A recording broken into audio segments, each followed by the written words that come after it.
Hello, and welcome to... Ooh, microphone's a little bit far away. Hello, and welcome to Ranking of Saturn, episode 45. We have 3 more games to rank today. We have 2 sports games and a first-person shooter of varying degrees of quality, mostly poor. So look forward to that. And let's start with the first one. The first game we're going to look at today is a ice hockey game. Only the second ice hockey game we've looked at so far. See, when I've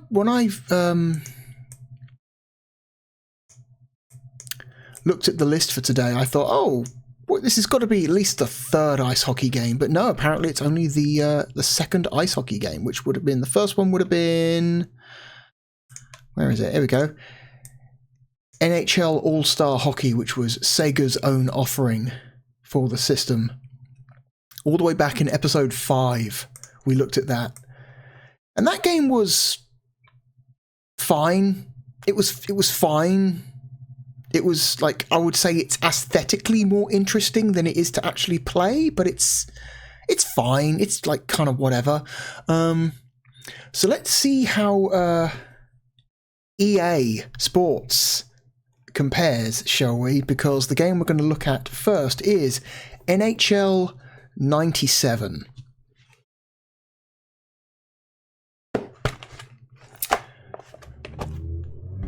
Which,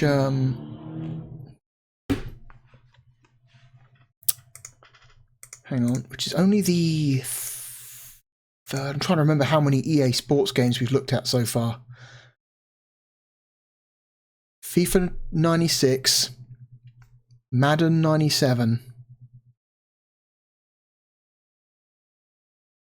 Is this only the 3rd EA Sports game we've looked at? Wow, okay. I would have... Maybe I'm wrong, but I'm only remembering 2 others before this, so... Yeah, EA, they took a while to get going on the Saturn, so, you know... I would say I'm surprised, but think about EA's output in general on the Sega Saturn, and I'm not really all that surprised. So this game was developed by not EA actually. EA outsourced the Saturn port of NHL 97 to a developer known as Visual Concepts. Visual Concepts would later be purchased by Sega as a first-party developer.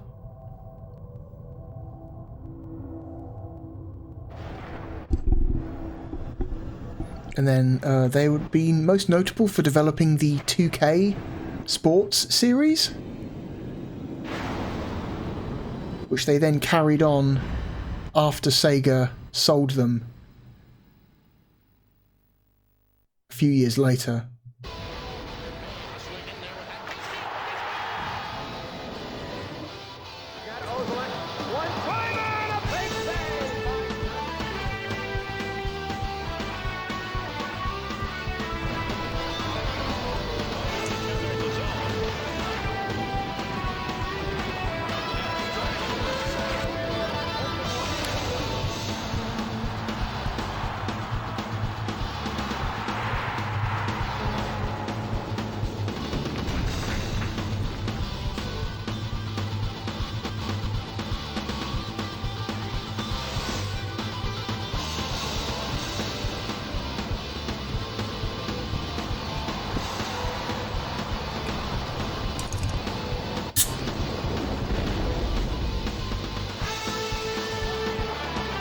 I love these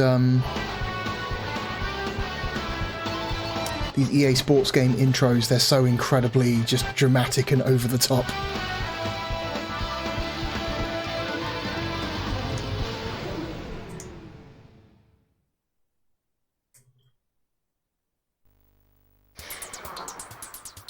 Okay. Just going to slightly adjust my my ducking because I feel like it's overly aggressive right now. There we go.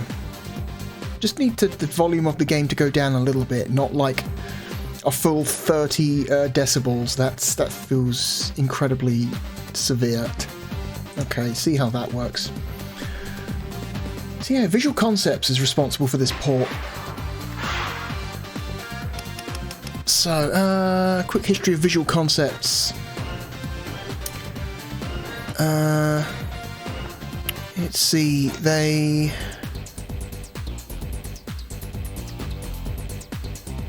would go on to make NBA Action 98 for Sega, for the Saturn, and after that Sega would buy them, bring them in-house as a first-party studio. They would then develop NFL 2K and NBA 2K and World Series Baseball 2K games for the Dreamcast. They did some work on, a little bit of support work on Sonic Adventure 2.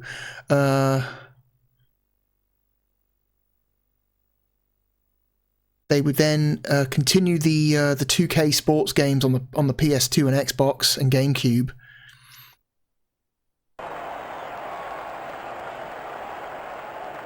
And then Sega would sell them in 2005. Yeah, they sold them to Take-Two in 2005. And then the last thing they made, I think, before they got shut down was... Oh no, they're still going. Oh my god, Visual Concepts still exist. What the fuck?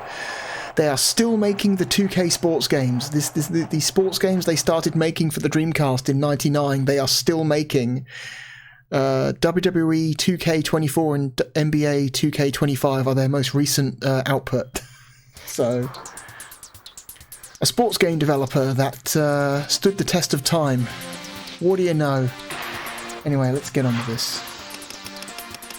Let's see, transactions, so you can, okay. Standard exhibition, seasons, playoffs, shootouts, transactions. I guess it's the same as transfers, I guess. So if you want to, like, make sure that the teams in this game are closely represent the teams in real life as much as possible, you can, you know, any transfers between teams that happen in real life, you can also copy in-game to make sure, if you're that kind of sports nerd, you know, who needs the players to be as exact as possible to real life. Standard exhibition. A button does nothing. C button does nothing. Start button does nothing. It's the B button. Oh no, this is one of those games for the Saturn that for some reason decided B was the button you press to select things on a menu. Oh no. It's A and C. In very rare cases I will accept start. It's never B. Don't do that. Rosters, regular, with trades, regular, period length. Ugh. How many periods in a ice hockey game? Is it 3 or 4? I think it's 3. I think it's 3. If it's 3, then we're going to go 5 minutes. Fuck that. Auto goalies, manual goalies, penalties, no offsides, on, off. Oh, I see. So you can have penalties without offsides, or you can have them just all on. Let's go all on. Fuck it. Line changes. I have no idea what that means. I'm not... I mean, there was a very short period of time in my life where I became somewhat interested in ice hockey as a sport, but that only lasted like a year and a half, and then I very quickly lost interest in it.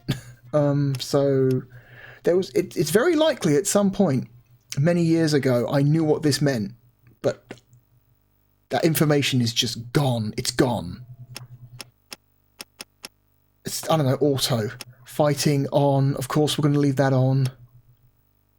Skill level pro, all-star, rookie. Let's put it down to rookie. Let's put it down to rookie. Presentation. Oh my god, look at this. Videos on. Starting lineup on. Announcer on. In-game overlays on. Puck holder on. Reflections? On, off, on. Why would they default that to off? Why would they default this to off?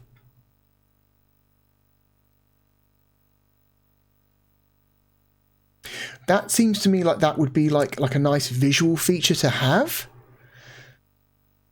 Unless it causes like performance problems, which might be the reason why they default it to off. Let's leave it on off, as off. If we can switch it on and off in like mid-game, we'll turn it on just to see what it looks like. But I'll leave it off for now, and then we might have a quick look at that later. Okay.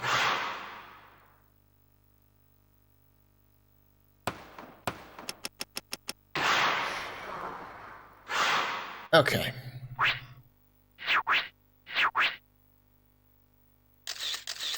Who are we going to have? Edmonton, Florida, Hartford, the Islanders, Pittsburgh, San Jose. Ooh, the Sharks.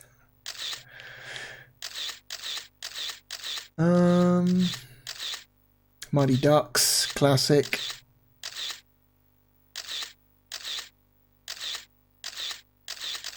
I don't know.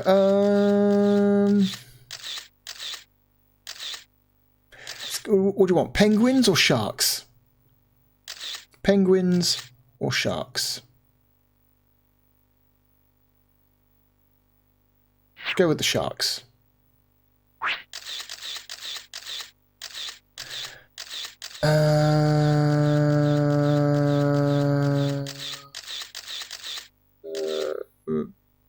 Mighty Ducks, why not? I'm going to play as the Sharks, though. Oh, what? What was that? I'm not sure what that was meant to be. Hi, I'm John Davidson for EA Sports. Tonight's game comes from the San Jose Arena, where the San Jose Sharks host the visiting Mighty Ducks of Anaheim. Let's take a look at the starting lineups. Tonight's starting lineup for the Sharks. Oh, they're going to do like a full intro presentation. Okay. At left wing, number 22. Sure, all right. And at right wing, number 11, Owen Nolan. On defense, number 3, Doug Bodger. And number 47, Yves Racine. And starting in net, number 30, Chris Terreri. Tonight's starting lineup for the Mighty Ducks. At center, number 93, Anatoly Semenov. At left wing, number 9, Paul Kariya. And at right wing, number 8, Teemu Solani. On defense, number 17, David Karpa. And number 2, Bobby Dallas. And starting in net, number 31, Guy Hebert. That guy's name is Guy Herbert. Fuck you, Guy Hebert. Good evening. This is John Davidson. Welcome to EA Sports Hockey Night. We have a great divisional matchup tonight. There is no love lost between these two teams, and the fans are geared up for some serious hockey. This game is not only a rivalry, but could also be a preview of future playoff series. Let's get to the game. Bit of FMV. Nice, nice.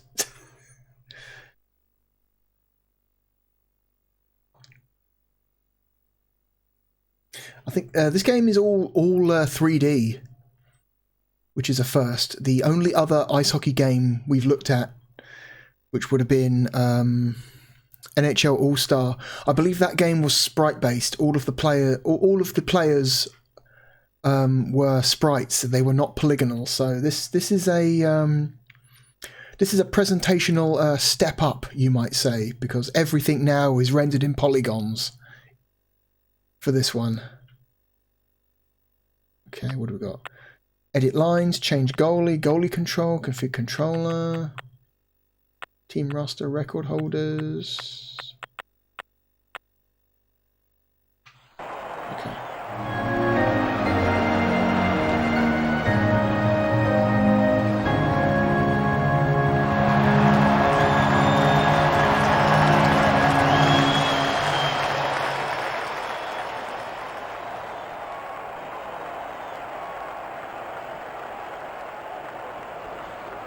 Oh God, this is where I need to know how to play the game. Hang on, let me just very, very quickly just look at the manual. Hang on, give me 1 minute. Epilepsy warning. Warning to owners of projection televisions. Okay, here we go. Here we go. Okay, face-offs.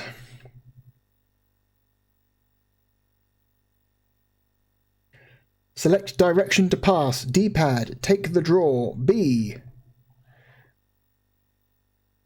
Okay, so B is face off. I believe it's timing based.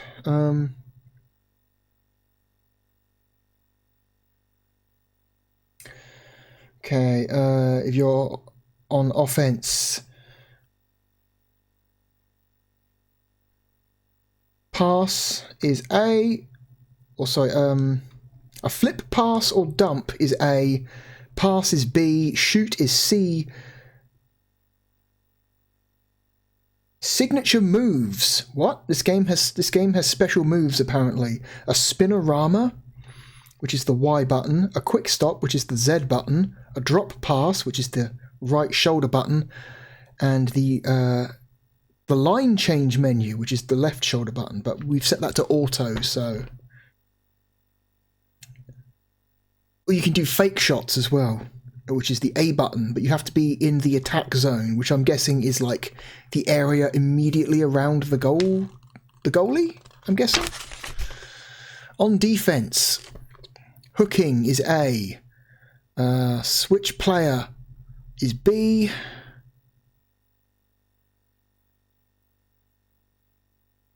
switch player to closest player is B, poke check is B if you're already the closest player to the puck. Burst of speed and body check is C.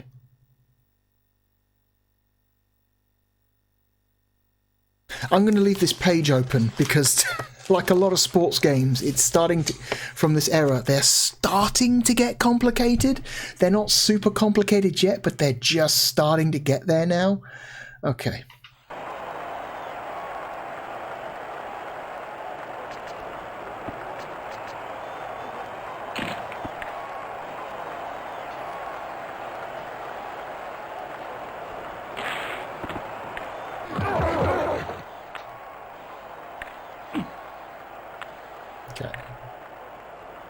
Oh God, I got it.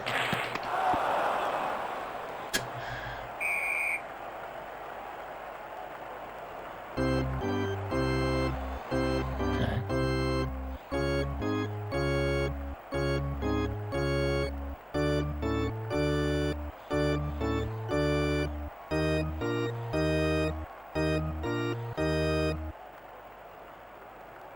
I've always been kind of amazed that anyone's been able to score anything in ice hockey because the size of the goalie versus the size of the net, like that guy is almost the same size as the net he's blocking.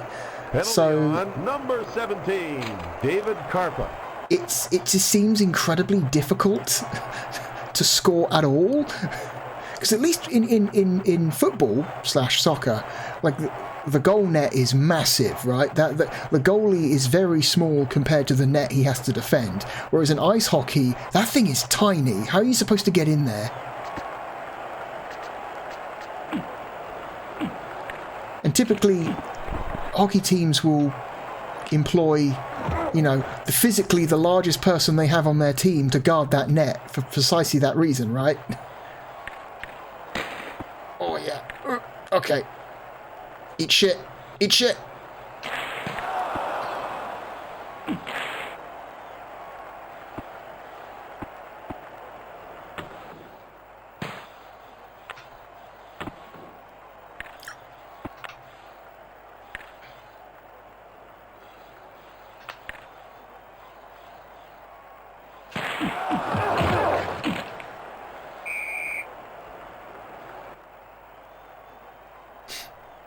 Penalty on number 9, Darren Turcott. Can't really fuck with the goalie too much or you get in trouble, I guess.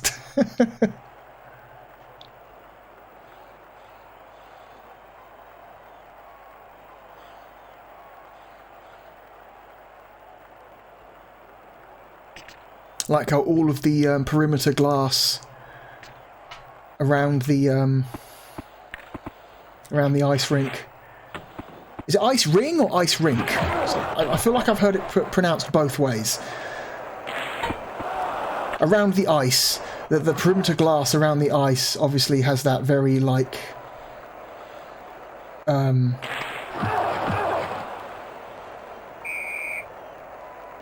bad looking dithered transparency that a lot of Saturn games have.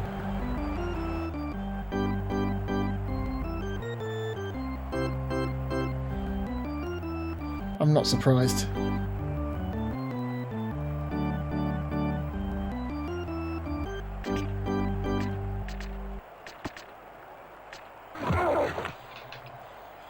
Oh my god, did I just dump it? Why did I dump it?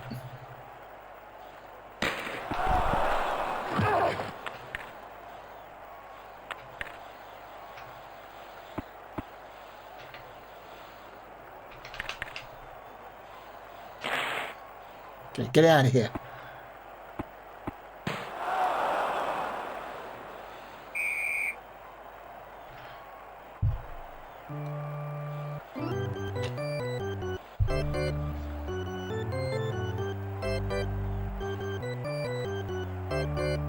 I love this chintzy organ music.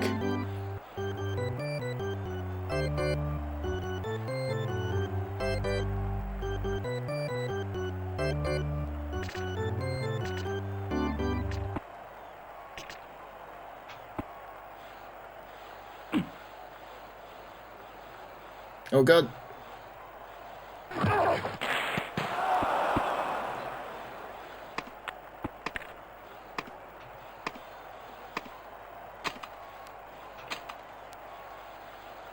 Oof.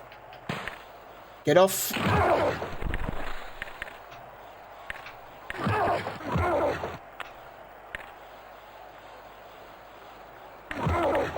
Jesus. I'm surrounded.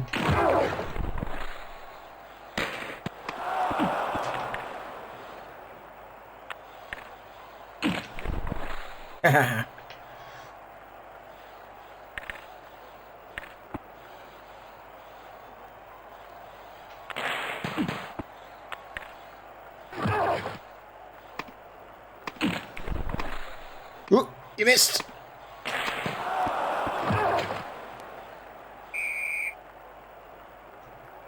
Yeah, trying to get that thing past that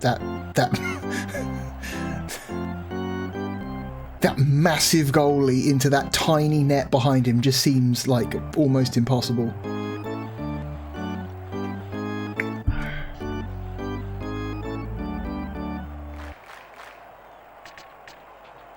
I mean, so far this game seems fine.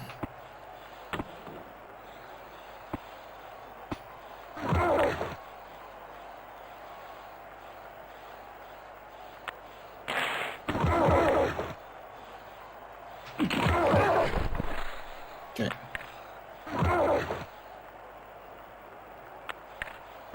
Shit.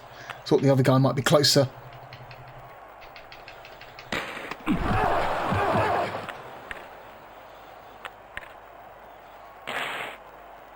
Whatever. Get out of here. 1 minute remaining in the period. Fuck off.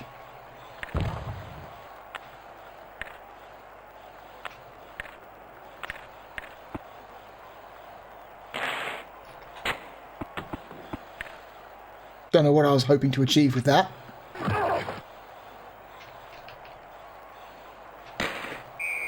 Fuck. Goal scored by number 18, Gary Volk. Frame rate is mostly decent, it seems, with a few frame drops here and there, but nothing too crazy.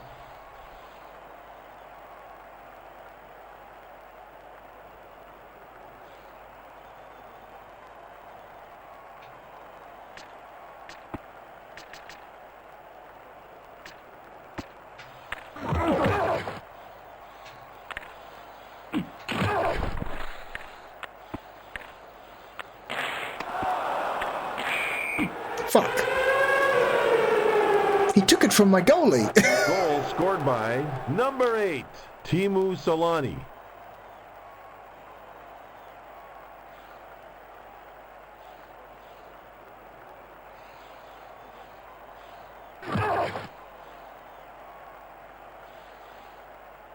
Okay.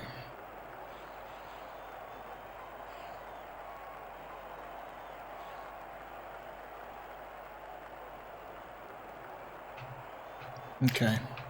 It's mostly during these face-off sequences when the frame rate starts to suffer a little bit. Fuck.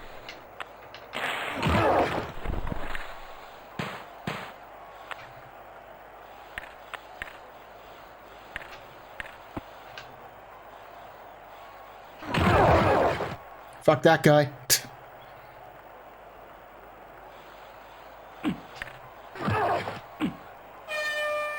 Okay. Now 2 down. In the last minute, no less. We have come to the end of the period. Neither team has really seized the momentum and taken control of the game. We're not seeing many big hits or many quality scoring chances. To generate more offense and open up the game, let's see if the coaches juggle their lines. Now let's get back to the ice.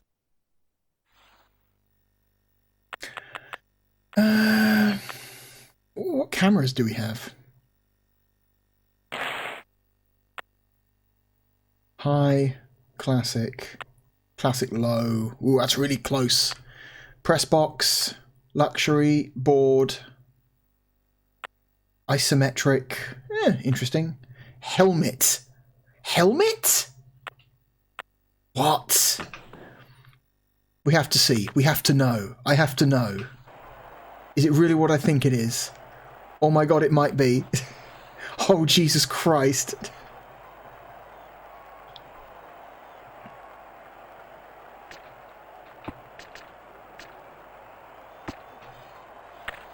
Oh my god. First person.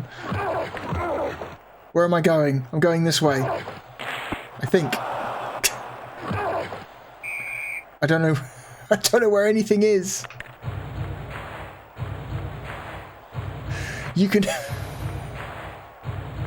If you're an insane person, you can play this game in first person.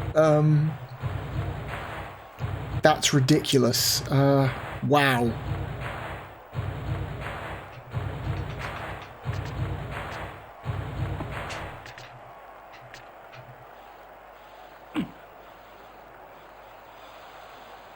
Going in, I'm going in. Can't see shit. I don't know what's happening. Where's the puck? I'm gonna have to turn this camera off. This is impossible. Oh, those two are kissing. Hang on. Yeah, we're gonna have to turn that off. That's while it is very, very funny, it's unplayable. Isometric might be a good one. Let's try isometric.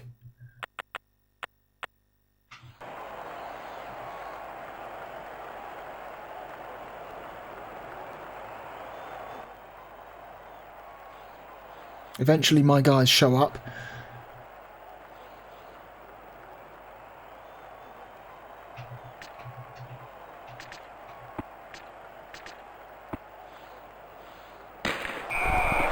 Fuck. Goal scored by number 93, Anatoly Semenov.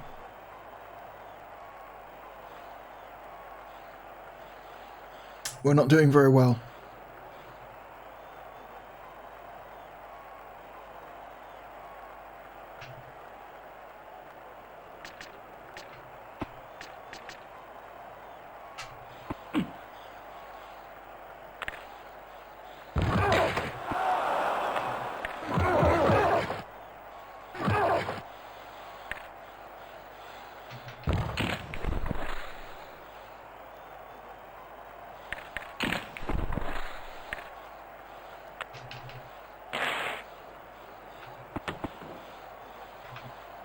No one going to go for that? No? No one? Me? It's going to be me, is it? Okay.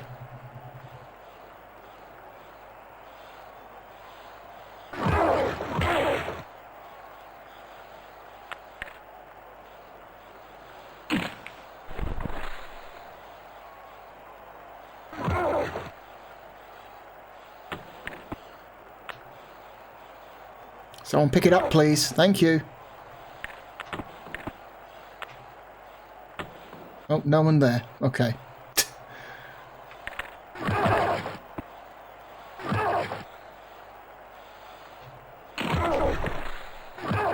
Pick that guy up. Ugh.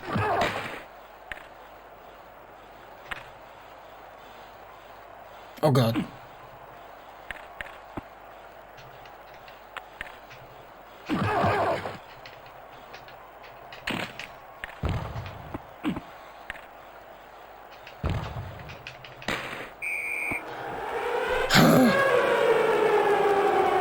My goalie sucks. By number 9, Paul Correa, assisted by Timu Solani.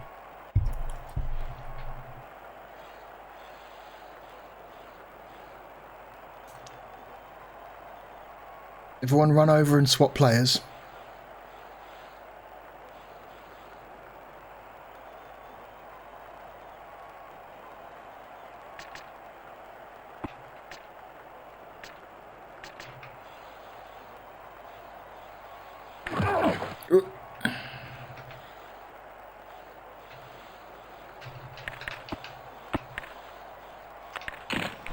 Oh my God, somebody fucking...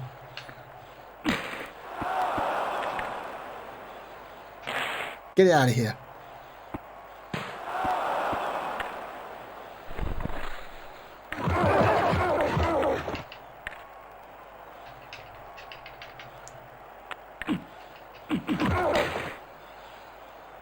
Shit.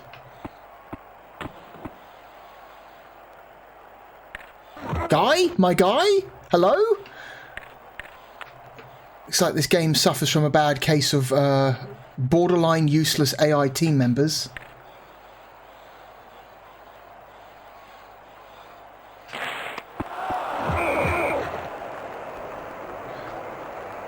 Guys I'm not controlling will just kind of stand very, or skate very close to the puck but not actually go for it.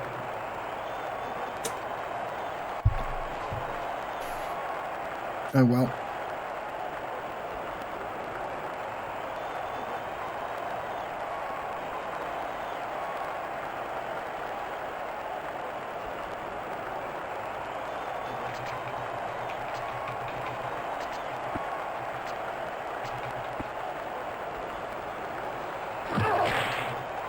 Okay. God.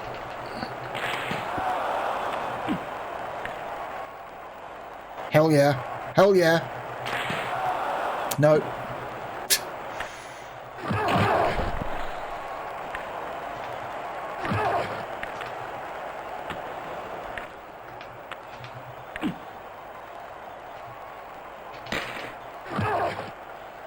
One minute remaining in the period.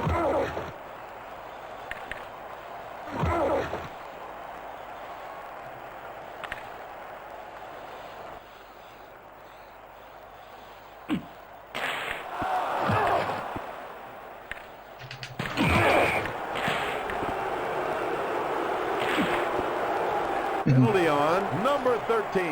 I think it's funny that even after the referee calls a penalty, you can still move around.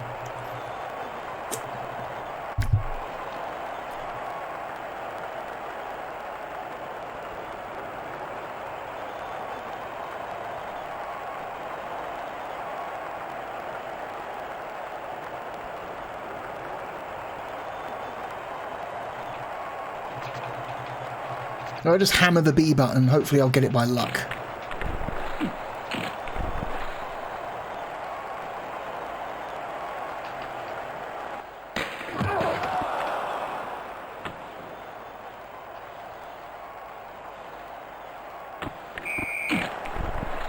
Fuck you. No idea what that means. What's icing? What does that mean?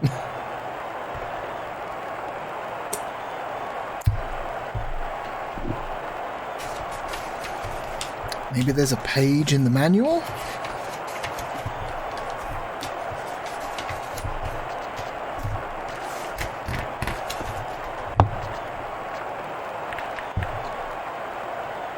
Hmm. for that, dumbass. Oh no. Straight at the goalie, not around him, sure.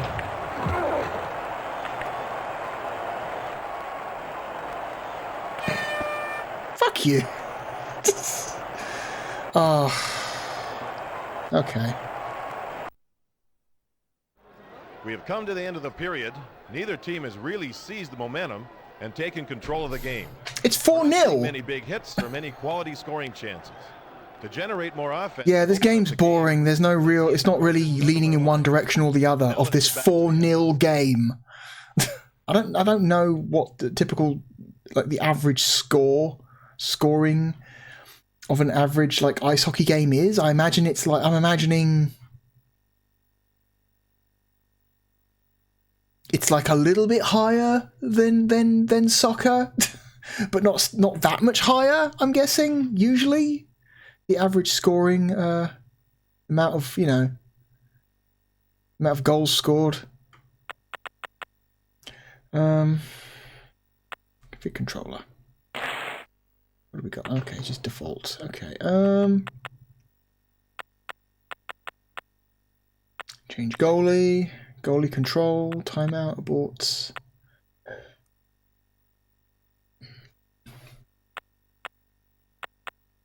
Game stats, resume game, instant replay, edit lines.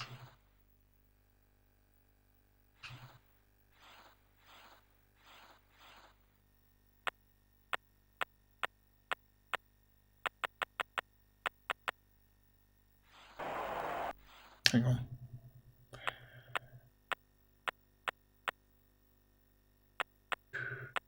Can I change teams?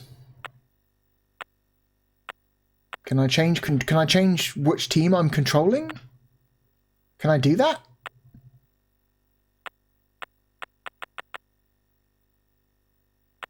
No, I don't think you can. Let's change the camera again.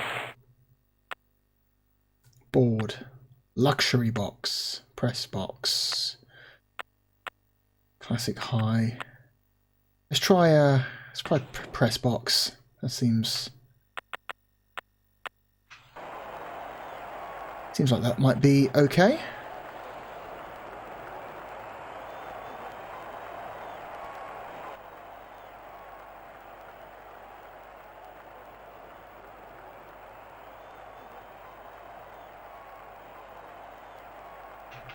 Okay, oof. I thought the game locked up for a second there. Like, what the fuck? What's happening? I guess it was loading.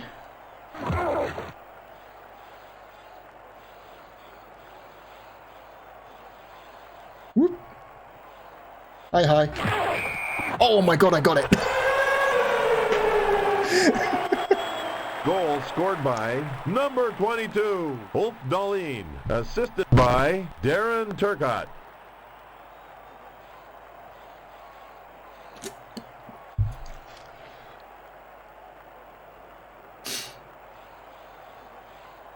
Okay.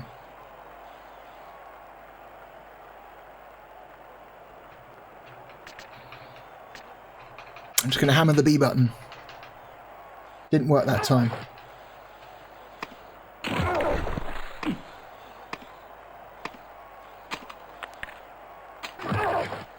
What?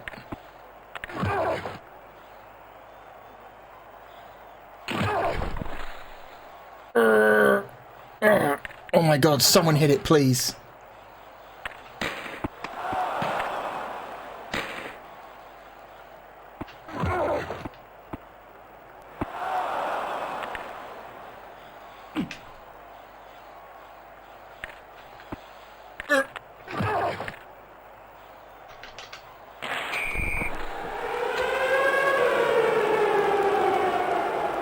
Goal scored by number 9, Paul Correa. Can we skip? No? Do we have to watch the whole thing? Okay.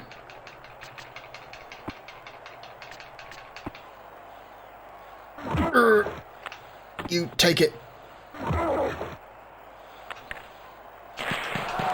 Oh, I should have got that one.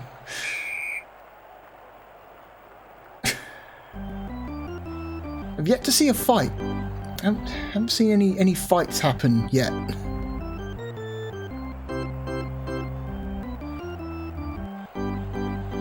Can we make a fight happen? Is there a way to brute force a fight? Maybe I just keep body checking the same guy over and over?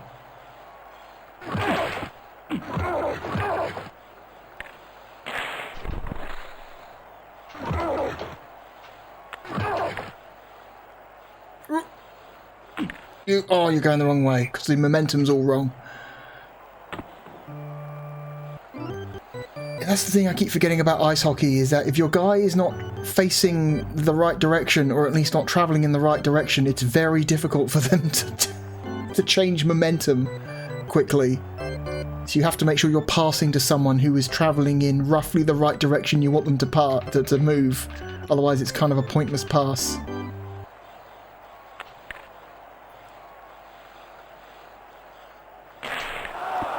Okay.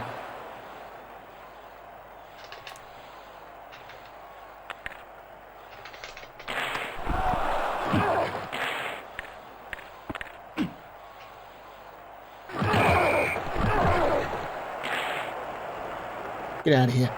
Penalty on number 2, Jim Kite.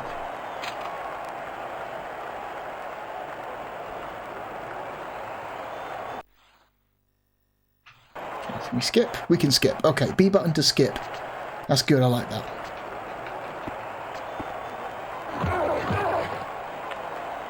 You take it. What? Why? 2-line pass. What? What? Can we turn those off? Is there a option to turn that shit off? Timeout. What's timeout do? Lines, cameras, goalie, board game. Okay, so you can't like edit. Okay, you can't like change settings mid-game. So that seems like something you can only change before you start a game. Sure, whatever.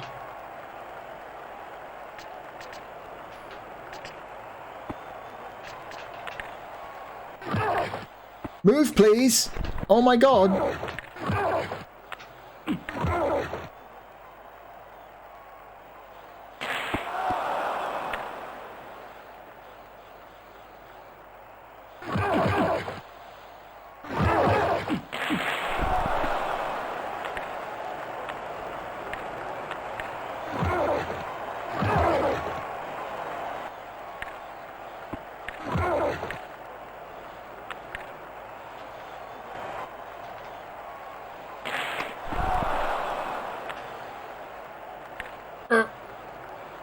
Hi.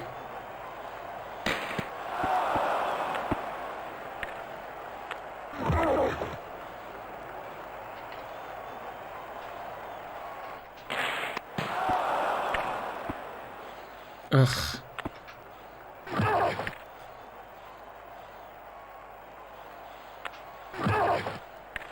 Hi.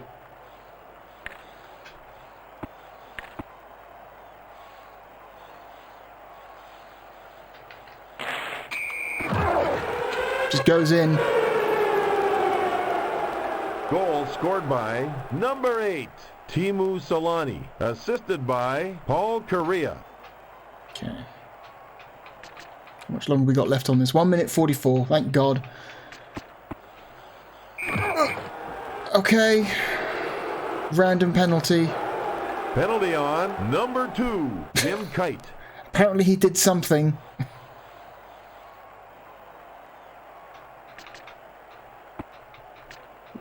One second passed.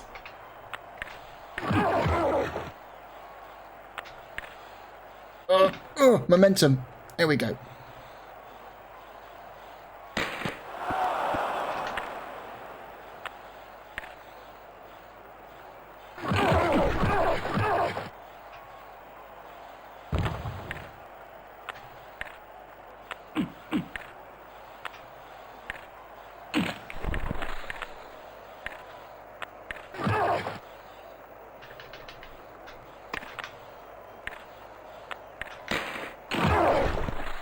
1 minute remaining in the period.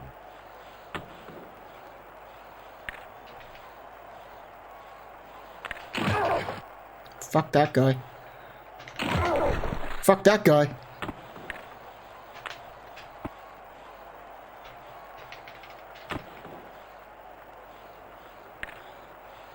Ugh.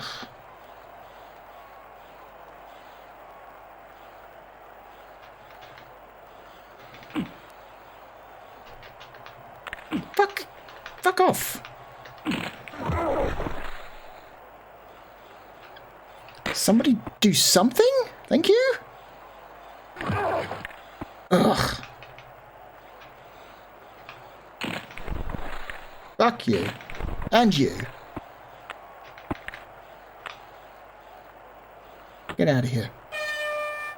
6-1, whatever.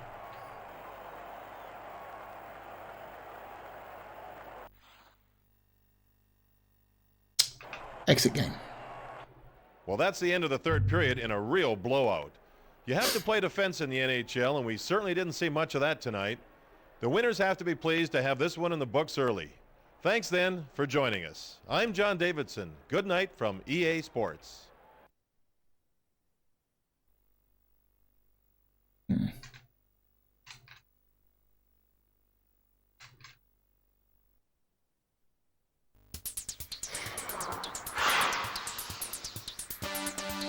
Okay.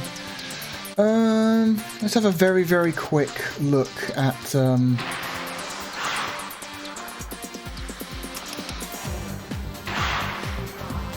hang on.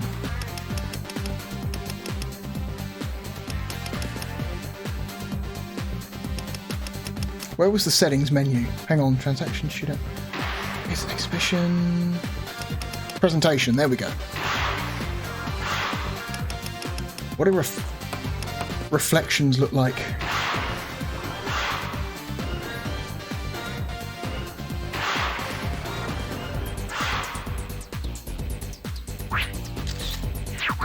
It's just changed the teams for whatever reason.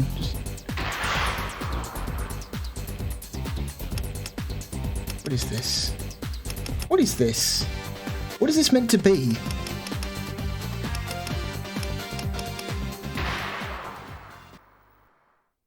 A win-loss record? I guess? Hi, I'm John Davidson for EA Sports. Tonight's game comes from the Kiel Center, where the St. Louis Blues host the visiting Boston Bruins. Okay, we'll just skip that. Whatever.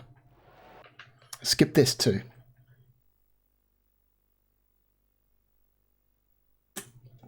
I just want to see these so-called reflections.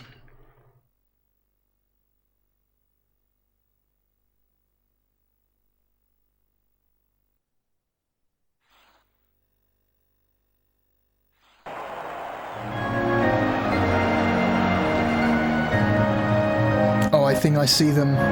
Oh man, they are subtle as hell. Oh, you can barely see them. If you see in the ice below the players, there's these very, very, very, like, faint, hard to see, like a pair of polygons, like white, dithered polygons underneath every player. I guess those are the so-called reflections. That's adorable. That's so cute that those... Why would they default them to off? Doesn't seem like a particularly intensive effect. Anyway, doesn't seem like a particularly intensive effect. Although I guess maybe it had just enough of an effect on the performance that the developers felt it was necessary to be able to turn them off if you wanted to.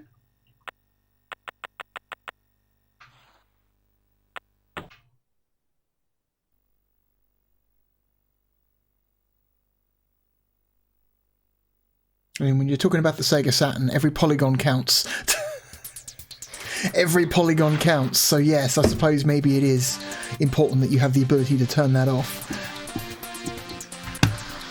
Every every unnecessary polygon eats further into your frame rate. So yeah, alright, maybe I do understand it.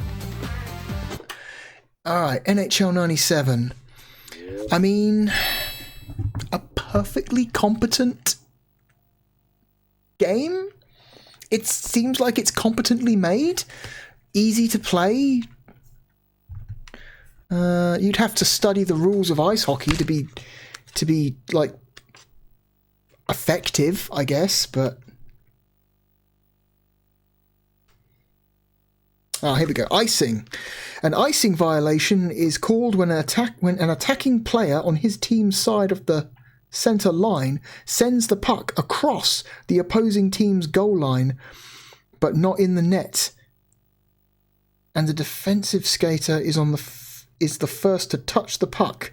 Icing is not called when 1. The opposing team's netminder, not goalie, is the first player to touch the puck. 2. Any attacking skater is the first player to reach the puck. Or 3. The attacking team is skating short-handed due to a penalty. Okay, sure. Sure. Okay.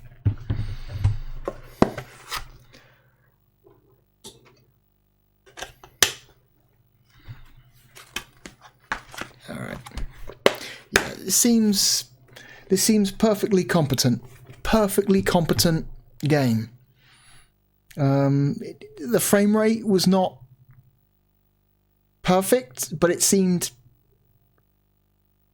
like perfectly playable. Like it's fine. It's targeting 30/25, but it doesn't always get there, which is pretty standard for the Sega Saturn.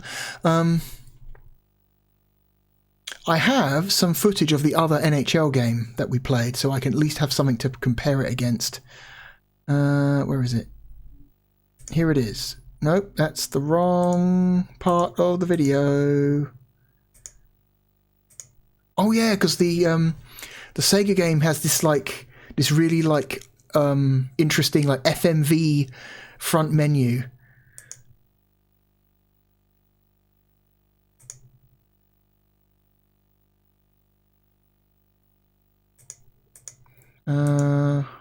So yeah, here we go. This is what the first hockey game we played looks like. All the players are sprites, which I think is a perfectly fine aesthetic to have, especially if it keeps the frame rate up. I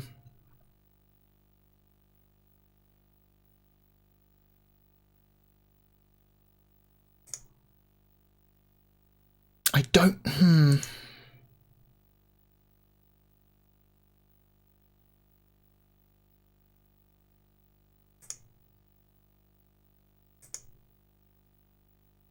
Also got a fair share of FMV in it, which I'm always for. Anyway, where are we gonna put this? Where is NHL 97 gonna go?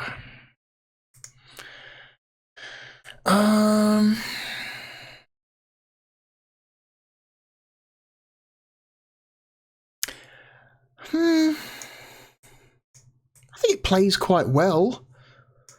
I think me not doing super well, losing 6-1 was more...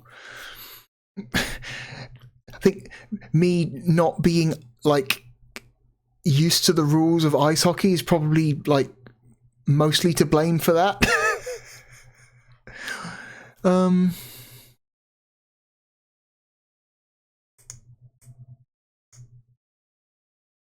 gonna say it's better. I'm gonna say it's better than NHL All-Star. I'm gonna say it's better than Destruction Derby.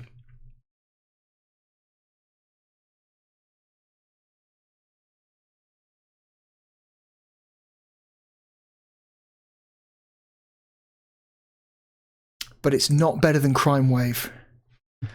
So,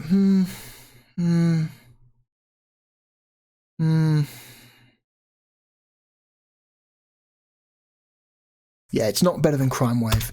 It's going between Crime Wave and Destruction Derby. It is our new number 75. Very close to NHL All-Star. That is a surprise. Better than I expected, but still not amazing. Like, it's perfectly fine. It's a very, like, whatever EA Sports game. Anyway, we go from one EA Sports game to another one. That's right, we're doing back-to-back EA Sports games. But don't worry, this is not a team sports game. The game we're going to play next is a golf game. It is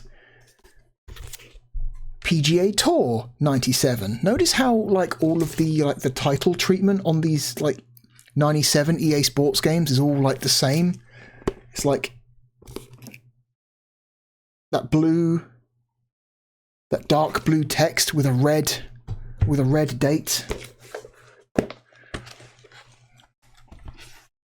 Interesting. Hang on, let's get this out.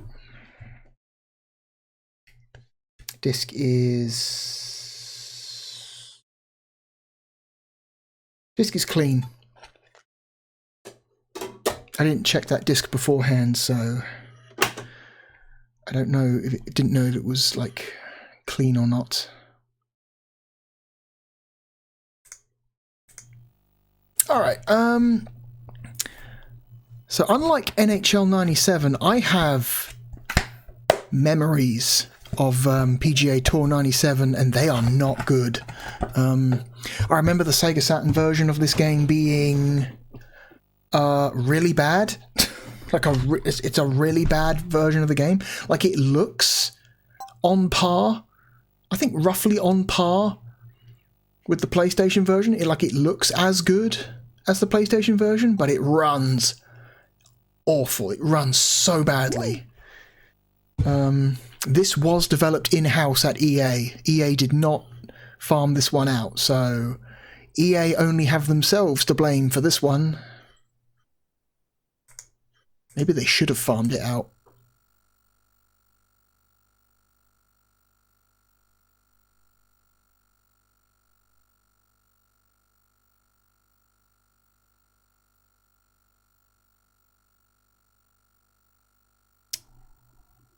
Are we done? Okay, yeah.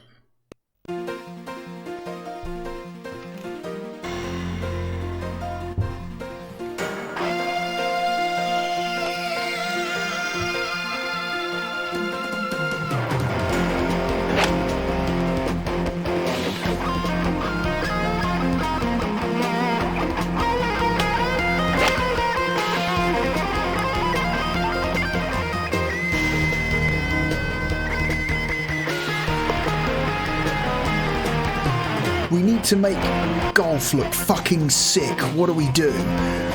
Well, let's have a montage of, like, I don't know, middle-aged, overweight, hairy dudes walking across a golf course to a hard rock soundtrack. Also weird hats.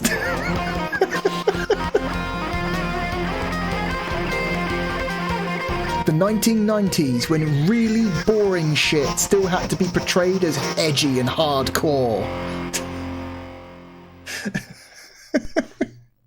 Really boring shit like golf.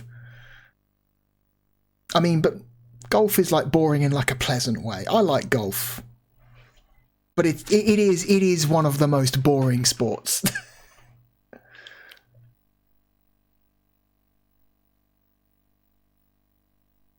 I should mention that I like video game golf, not real life golf.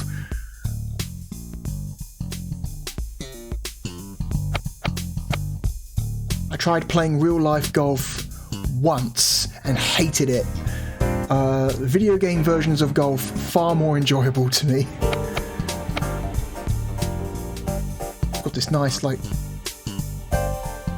funky soundtrack to the menu. Okay, C button is to select in this game. So, you know, consistency between EA Sports games of the same year on how they navigate their menus. Good stuff. Calm, breezy, strong. Just keep with calm. Commentary on. Ambient effects, sound effects.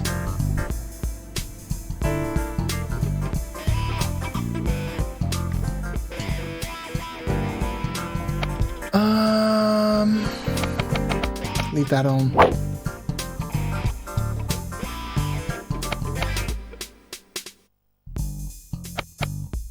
Practice. Amateur 6. Oh, it's the player you're playing as. Okay, amateur 5, amateur 4, 3, 2, 1. Amateur 6 looks a lot like amateur 2. Is it the same dude? That's the same dude. He's on here twice. What the fuck? Oh, but he's also... Oh, we've also got, like... Fuzzy Zoella? Craig Stadler, it's our boy! It's our boy! Our boy Craig Stadler is in this game. Jeff Sluman, Mark O'Meara, Andrew McGee, Davis Love-Ill, Bruce Lietzky, Tom Kite. I don't know who any of these people are. Jim Gallagher Jr. I mean, there's only one choice. There's only one choice. He's not wearing his red shirt. Why is he not wearing the red shirt? You're going off-brand, Craig. Craig, what's wrong? Why did you not wear your red shirt? So it appears like this is editable. Press A to edit golfer. So this is like the custom. This is the custom, guys. You can like you pick the one that you think resembles you the closest. I guess. Don't care.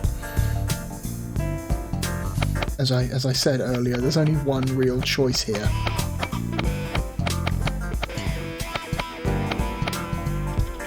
Only one choice.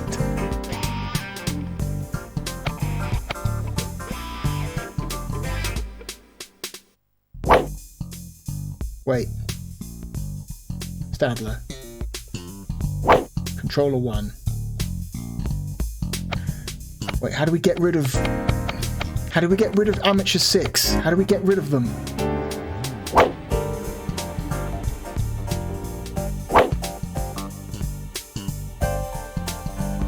I don't want to play as Amateur 6. I want to play as Craig Stadler. Oh.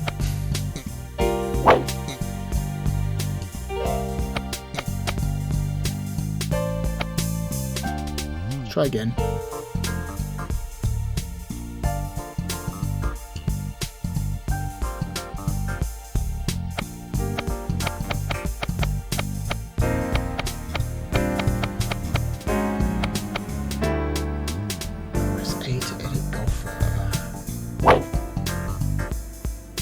Controller 1.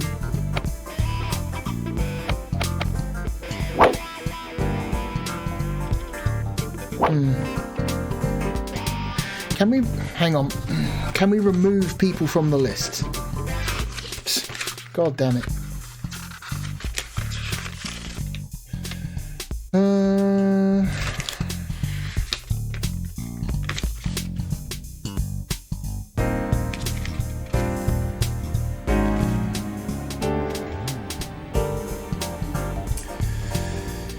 Okay. Press C. To play against a selected PGA Pro, press C again. Yeah, to select a player you want. Press C. Yeah, if you want to, it says if you want to remove a golfer, select them and press C. Ah, okay, right, yeah. So C is both select and add. Okay, now we only want to play as Craig Stadler. We only want to play as Craig Stadler. practice, 18 stroke play, shootout, 18 skins game. Practice is fine. Spyglass Hill. So this is one of the things where this game differentiates itself from the PlayStation version. So both the PlayStation version and the Saturn version have 2 golf courses to choose from. But one of the golf courses is different. I want to say both versions of the game have sawgrass. This one here. But the Saturn version has Spyglass Hill and the PlayStation version has a different second course. So, don't remember the name of it though.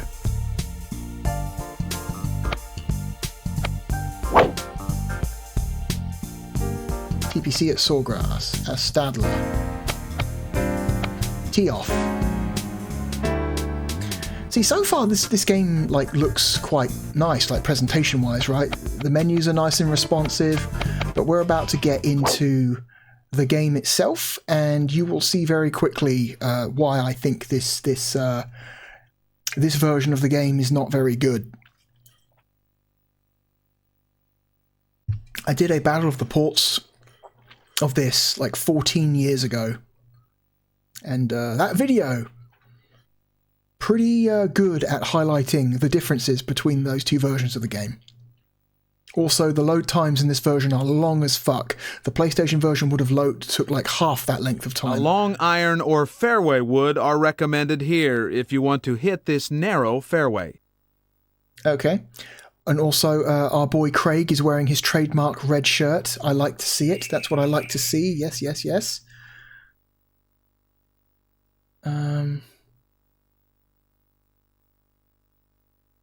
So, what do you notice about that arrow? Do you notice how fucking terrible the frame rate on this game is? I'm not fucking with you. This is the frame rate that this game has. If this was the PlayStation version, that arrow would be moving very slowly. Well, not slowly, but the frame rate would be it would be a smooth movement, you know. But here on the Saturn version, this arrow is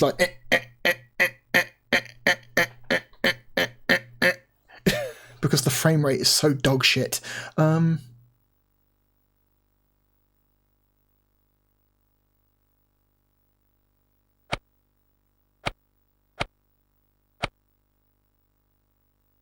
225 yards, 24 below.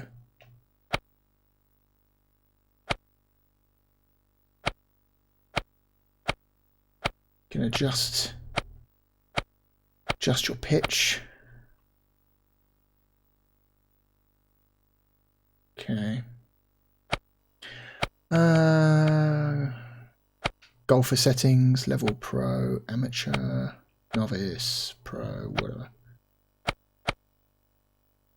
T-shirts. Red. Wind on. Caddy. Lie. Distance. Off.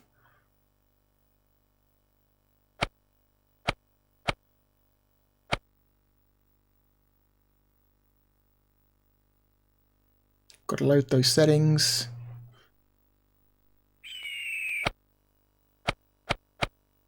Viewing options. Let's have the overhead on. Main view to pin.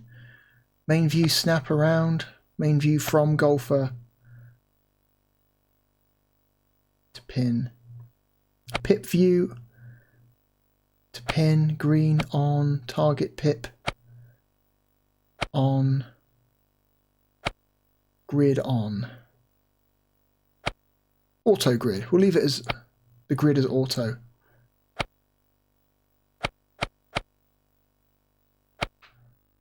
There we go. So now we've got an overhead map on the right hand side of the screen, which helps us to better understand where that arrow is pointing. Okay.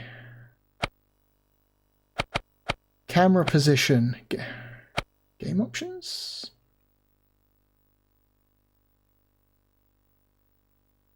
Nice little picture-in-picture there.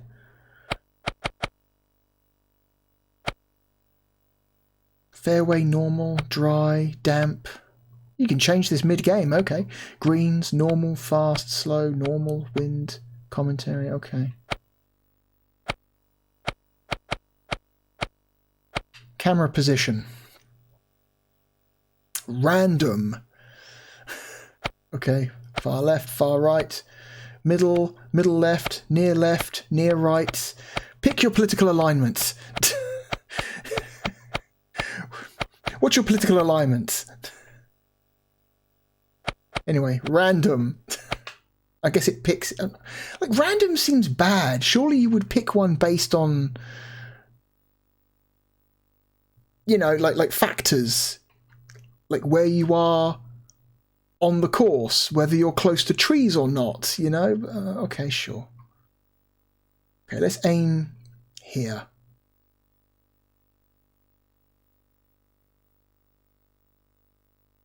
Like that dumb little picture-in-picture. Like it actually means anything. It refreshes every time you press the C button.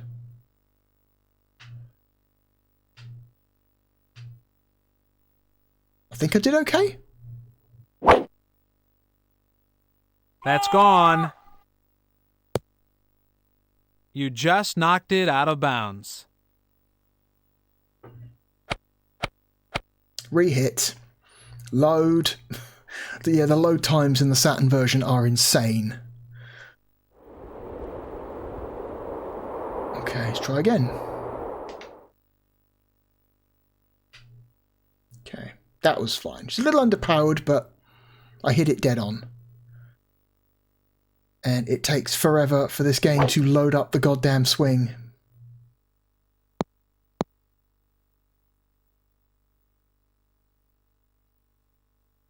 Okay. Yeah, this is... You know, I'm sure this is a perfectly fine golf game on the PlayStation. But on the Sega Saturn, this is... We've already played a few very good golf games, and this is not among them, I don't think. The load times are bad. The performance in general is bad. The lack of response. Oh my god damn it. The timing on that power wheel is really off. You have to really lead. Like you have to like lead your button presses by like a solid like 0.3 of a second, it feels like. But okay, we did okay. We did okay. On the front of the green in 4. Okay, I'll take it.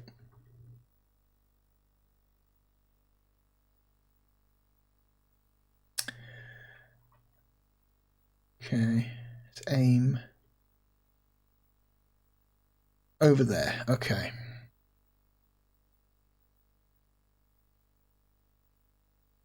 Oof, a little bit to the left, maybe.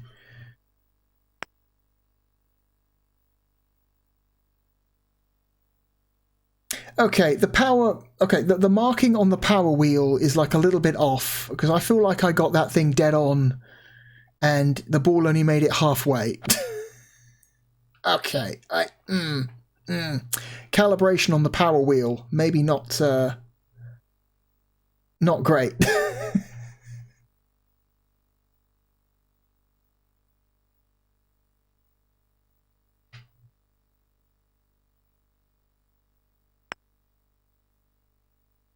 Yeah.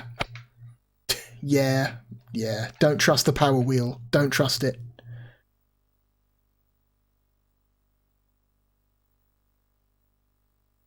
Don't trust the power wheel.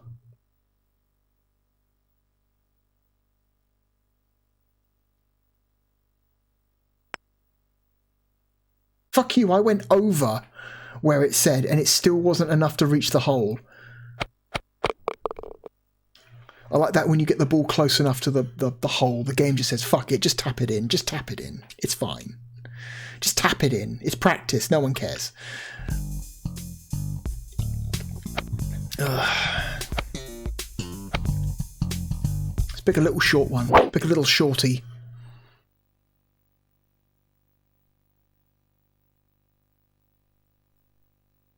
Pick a little shorty.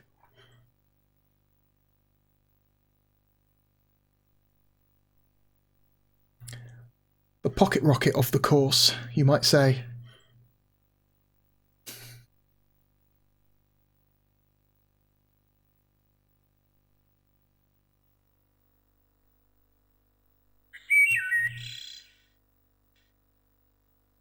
God.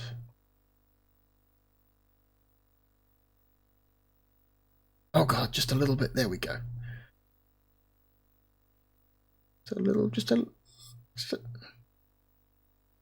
there we go. Just a little bit to the right. There we go.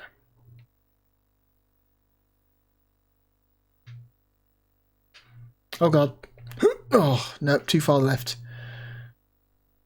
Yeah, the timing on that power wheel is really weird. I don't know if it's a performance thing or... Looks like it's headed for the rough. I mean, barely. I'll take it.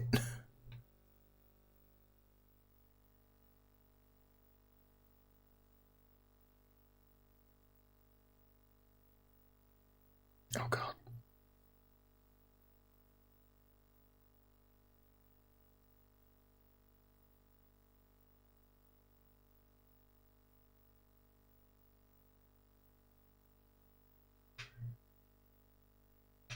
Oh God. Dead on though. Oh, hit the pole. Nice. That'll be within a few feet for a par. It's nice that they simulate. This putt is for par. They simulate hitting the pole or the flag. Sorry. Jesus Christ! Like, okay, there.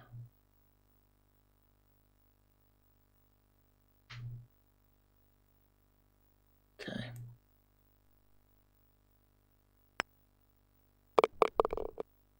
Good save. Okay, nice little short one. The grid is rendered nicely. I will say that. Like presentation wise, this game is fine. Like it looks nice even, but man, the loading and the performance are just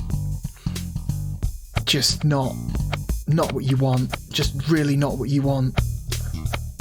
Let's pick one with like a really long one. 9 looks like it's really long.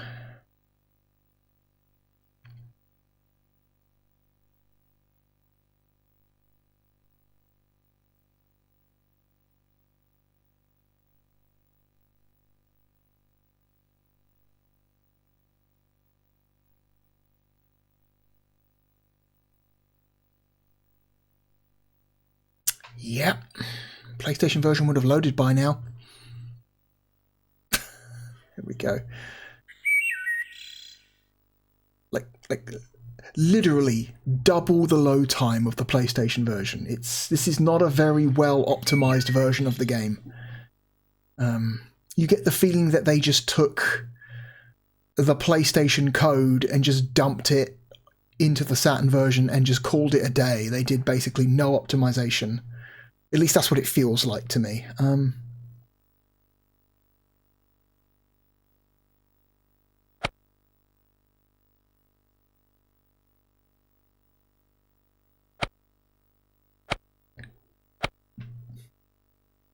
$237, 264. That's the one. That's the most powerful one I've got. Okay, let's just hit it as hard as we can, as far as we can. There we go.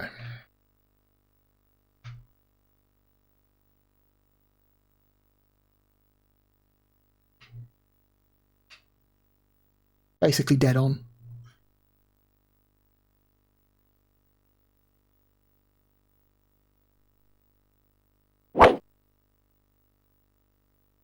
This ball is headed for the rough. Just. Also, that bridge looks weird. There's something about the way that bridge is rendered that looks very strange. What's going on there, I wonder? You left yourself a difficult second shot. It'll be fine. Go over here.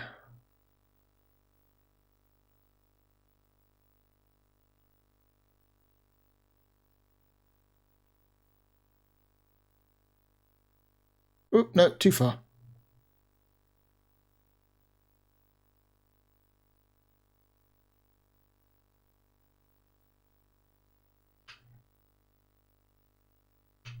Ugh.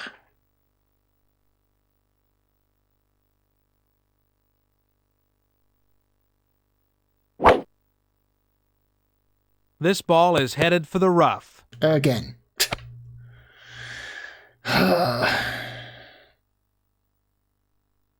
Not an easy shot from the right-hand rough.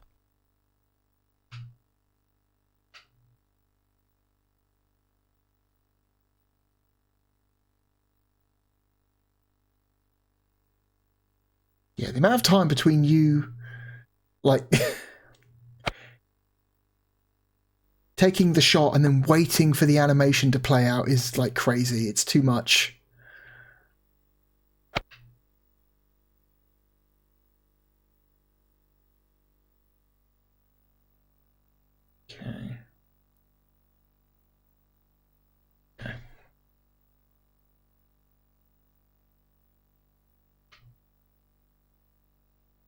Okay. I think the golfer sprites look really bad. They look really bad. I think the golfer sprites look way better in Pebble Beach and Valora Valley. Like, look at the pixels on that golf club. Like, Jesus Christ, that's meant to be a straight line, and it looks like a lumpy mess. I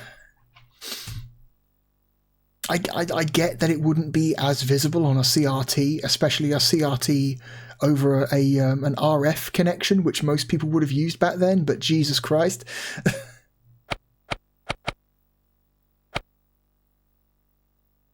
Yeah.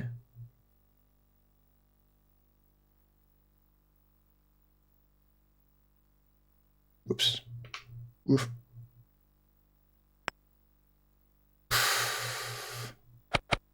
Tap it in. Tap it in. We don't need to see it. Come on.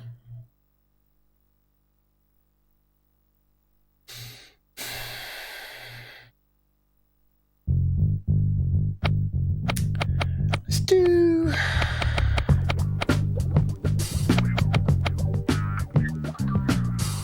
Let's do 14. 14 looks interesting.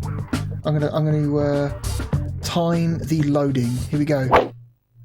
1, 2, 3, 4, 5, 6, 7, 8, 9, 10, 11, 12, 13, 14, 15, 16, 17, 18, 19, 20, 21, 22, 23, 24, 25, 26, 27, 28, 29, 30. Let's call that 30 seconds.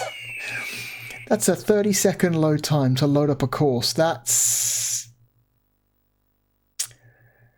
intense.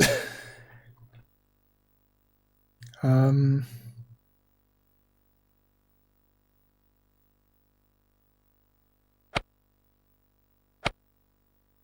on, go big or go home.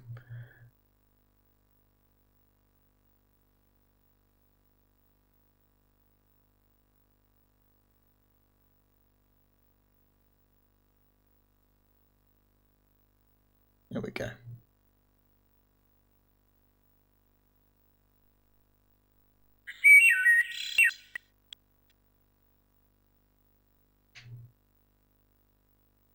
Not bad, not bad.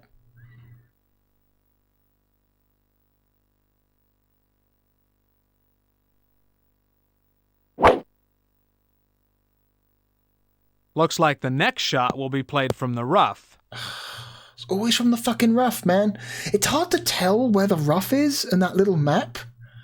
It's not... coloured differently enough. That looks like green to me. That little part of the map that I was aiming for just looks like green. Like they should make it they should make the shade of green on the map significantly darker than it is, because I've had no idea that was meant to be rough.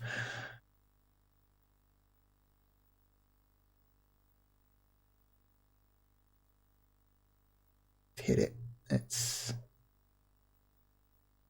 get it closer. All right, picture in picture.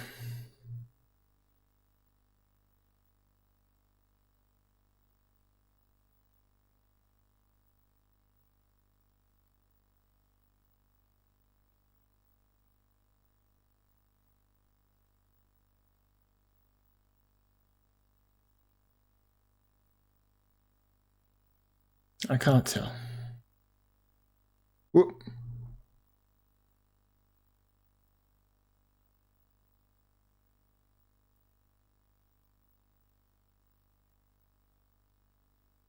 Little bit. Okay, whatever. It's there. Oh god. Ugh. I'll take it.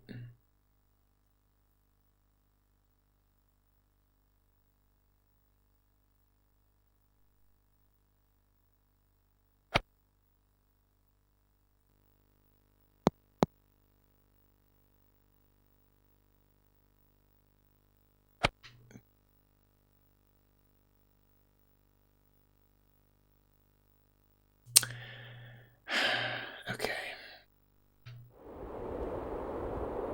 Oh, some wind.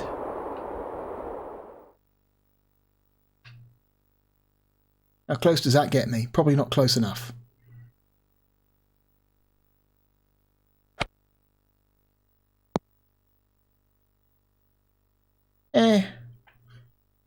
Safely on the green in 3.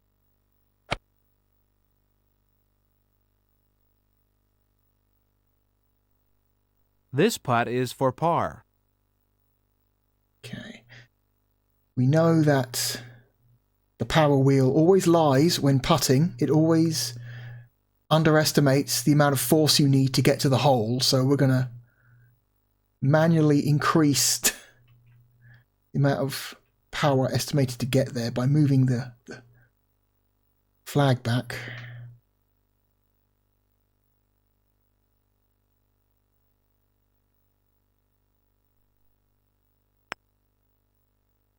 Yeah, too far to the right. Oh, poor Craig. He's very frustrated. You could tell he was frustrated by that.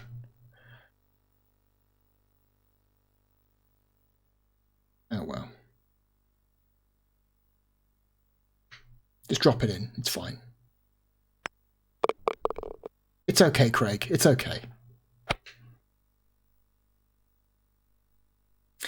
We'll do one more hole and then we'll rank.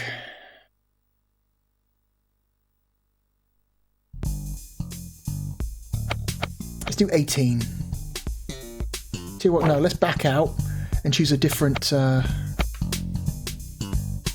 let's choose the other one, Spyglass Hill. The Saturn exclusive course.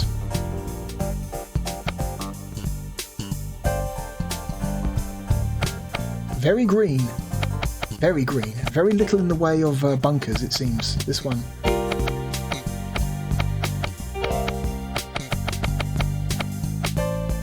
Eleven. 11 looks good. Nice dog leg.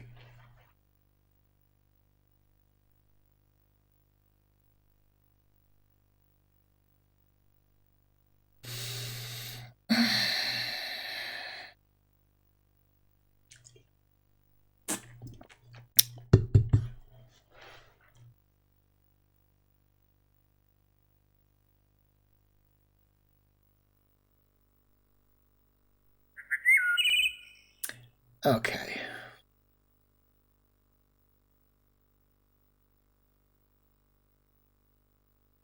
There we go. Back there.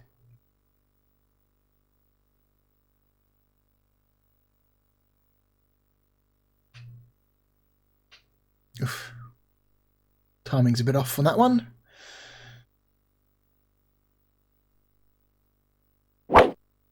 Let me guess, the rough? Looks like the next shot will be played from the rough. That's terrible. Mulligan.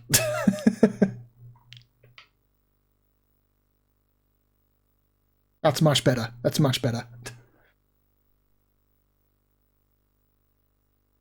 Yeah, there we go. Green, finally.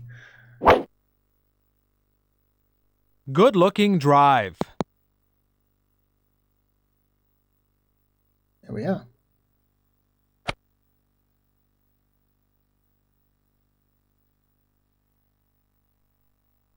You can afford to be quite aggressive with this shot to the large green.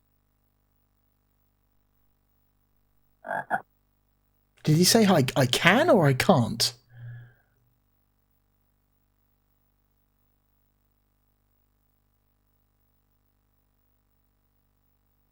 Picture in picture, hello? Okay. Bit more, there we go.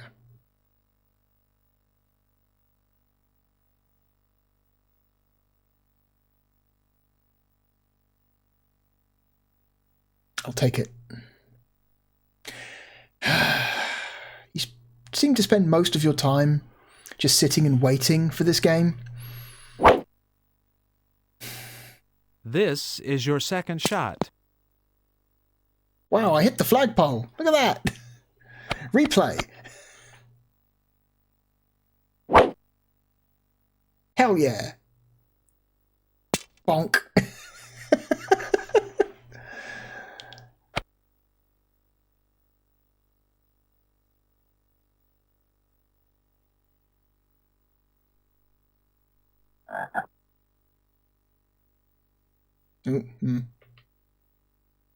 Underpowered.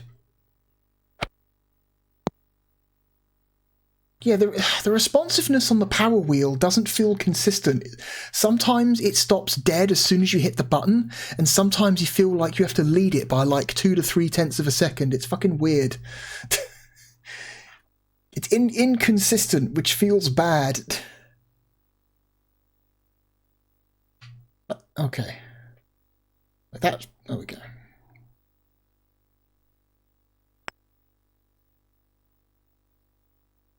Yeah. It's okay, Craig. You did well. It didn't go in, but that was still a decent shot. I could tap it in if I want to, but let's finish this the right way.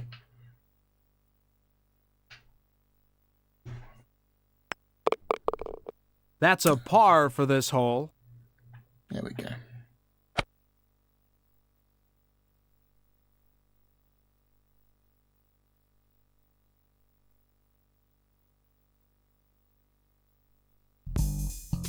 There we go. I think that's enough. I don't think there's really much else we can gain from playing more PGA Tour 97. I think we've seen all we really need to see. You know, it's disappointing. Presentation-wise, the game is quite nice. Nice menus. The menus are good, you know. The soundtrack is fine. The way the game draws the course is like not the best we've seen, but decent. Very, very standard for the mid-90s. The you know, the pseudo 3D style of course generation that we've seen in other games like Pebble Beach and Valora Valley. Very standard for this era. The golfer sprites are a little bit rough. A bit rough looking, but you know, can only really do so much at 240p, I guess. Like, presentation is good. It's just the performance, which is awful. Really, really bad performance. This game runs terribly. I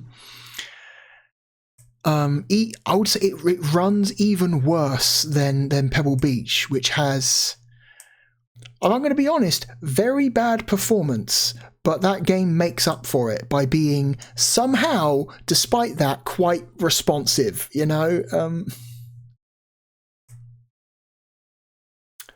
It's not as good as Valora Valley. Valora Valley is still the best golf game, I think.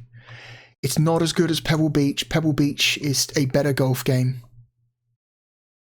Actua Golf, the Gremlin developed game, is a better golf game than PGA Tour 97.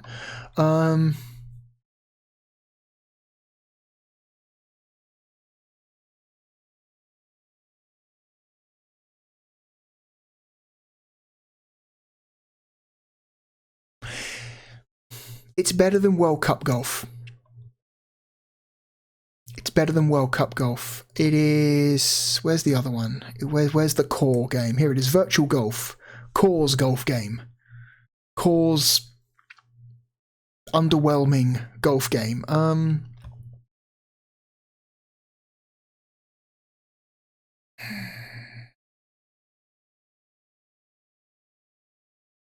I don't think it's as good as Virtual Golf. I think this is going to be our second worst golf game. Also, I should mention that this is the last golf game for the Sega Saturn in Europe. Like, this is it. There are no more golf games released in Europe for the Sega Saturn. PGA Tour is the last one. So that's a shame that the last one put out before the end of the system, before the system was discontinued in Europe, was this one. Not a great golf game. I'd rather play Virtual Golf. I'd rather play Blackfire.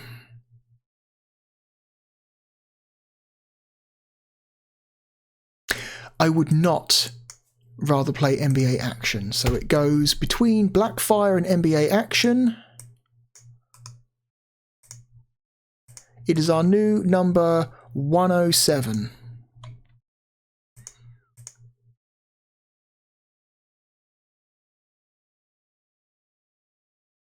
Disappointing, especially for a series as prestigious and respected as PGA Tour.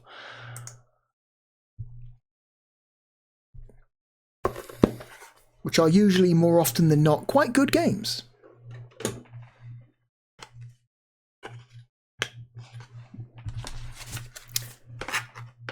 Anyway.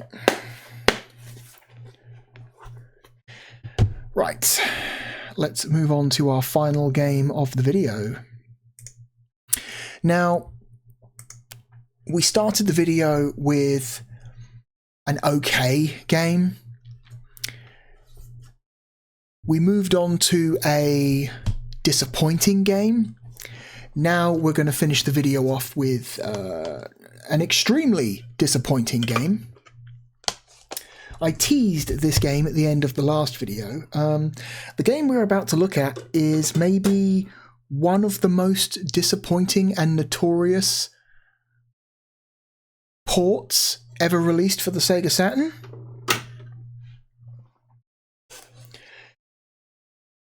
It is a game that should have been better. The Sega Saturn is capable of much more than what this game offers. But unfortunately, it didn't go in our favour. And the game I'm talking about is, of course... Oh, hang on, I should change the cover art first. Let me just waste your time for a couple more seconds while I change the cover art. There we go. There, the cover art is now correct. All right. The game I'm talking about is, of course, Doom. Now, if you're not familiar with the Sega Saturn version of Doom, it is considered one of the worst versions of the game ever released. It is a shocker. It is really, really disappointing. A really, really miserable conversion of the game.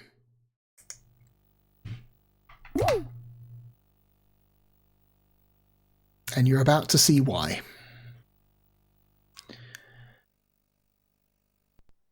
There is a story behind this. There is reasoning behind this.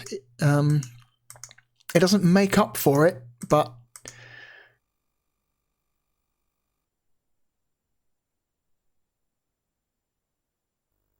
there is a reason why this version of the game turned out like this.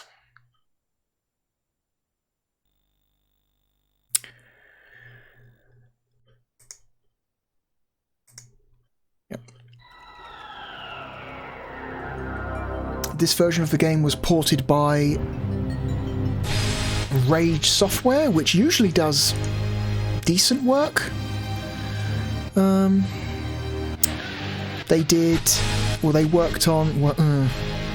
worked on Striker 96, which is a good game, but they also worked on Revolution X, which is a fucking awful game. Actually, the game that sits at the bottom of our list right now. So, you know, inconsistent output, you might say, from Rage.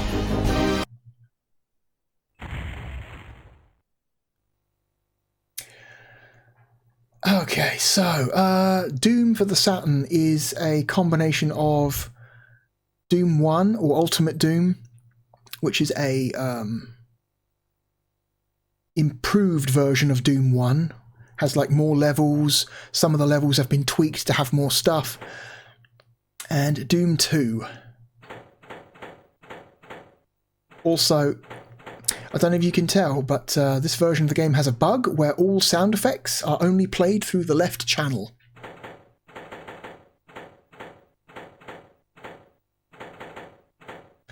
That also includes the menu. So if you want your sound effects to play through both headphones or both speakers, you need to go to the options menu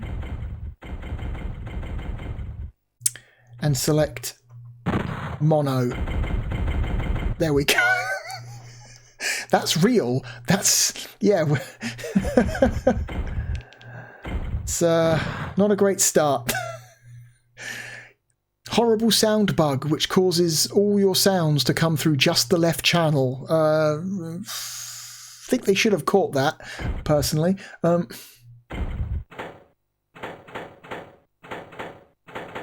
I'm a wimp, not too rough, hurt me plenty, ultraviolence. Hurt me plenty. So this game features single player and also cooperative and deathmatch. Now I should say that that's not split screen. Doom for the Sega Saturn is the only Sega Saturn game released in Europe that supports the Sega Saturn link cable, an accessory that was never released in Europe. But if you happen to have two Sega Saturns, 2 copies of Doom, and you have imported a Saturn link cable from Japan, you can you can straight up it timed out. You can straight up do some deathmatch or co-op, which is a cool feature. I will say this intro animation is cool. There's nothing wrong with this intro animation. Best part of the game, unfortunately. Let's just go with, so if I hit this and I do this, attempting to connect, press start to abort, but of course we have no other Sega Saturn to connect to. I thought about getting a second copy of Doom and purchasing a link cable just for this video a couple months back, but I decided against it because I would do it exactly once and then never do it again, and those link cables are expensive. So, Ultimate Doom. Let's just start off in Doom 1.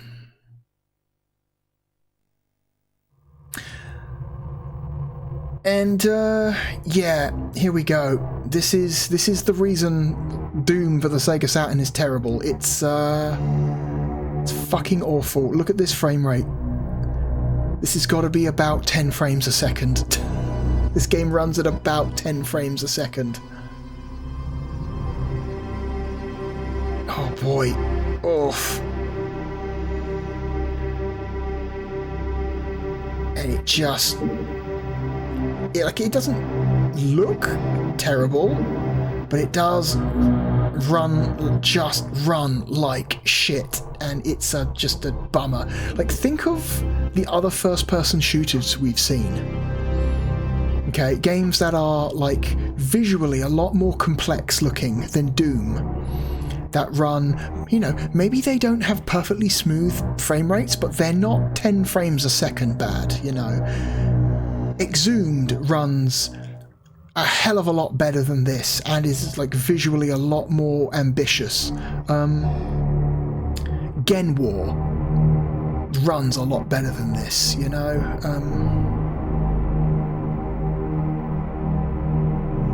And there is a reason behind this. We'll get into it in a sec. Yeah, if you get close to a wall,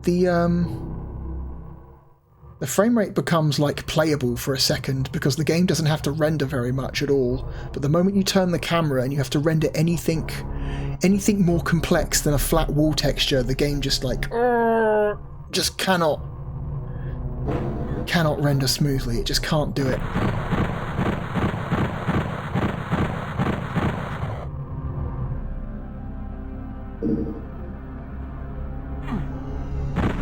Okay, so A button to shoot, B button to use.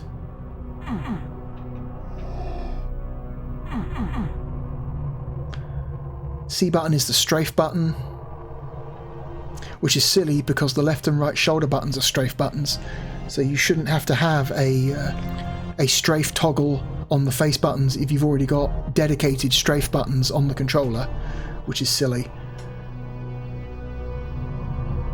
X is your sprint button.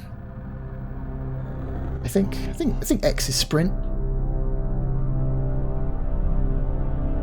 Y is change weapons. Z is map. Funnily enough, this game runs really well on the map screen. Like, holy shit, this frame rate on the map screen is, like, amazing.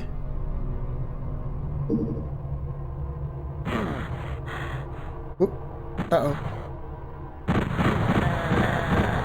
Some guy snuck up on me while I was looking at the map. Yeah, there are portions of this game that you're better off just looking at the map screen, because you'll get to where you're going a lot faster.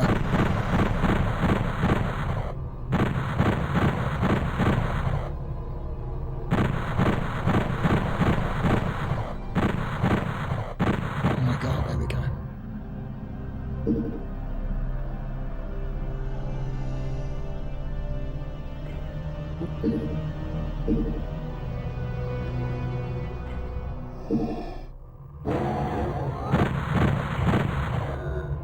Fuck you, imp.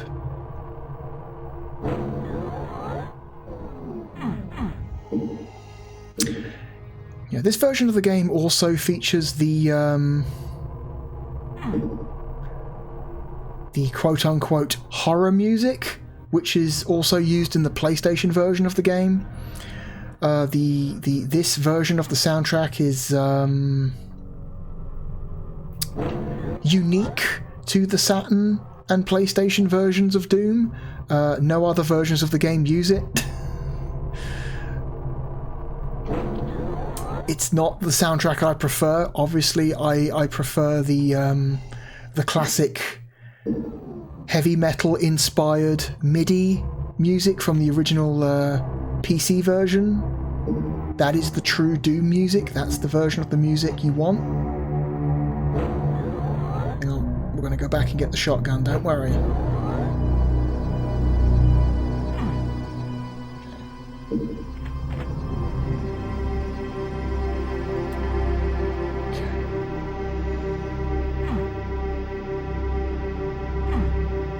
No? Okay.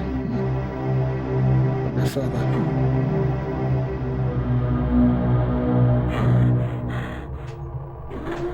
There we go. Got it. Some people like this music, though. This soundtrack has its fans. I am not one of them. Oof. here. There we go.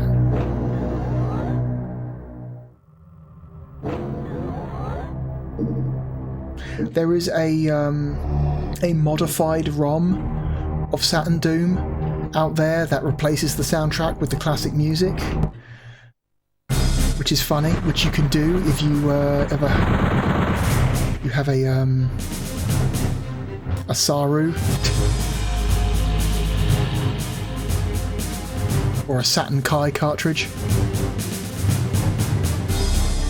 Hot password there for you. Okay, level 2.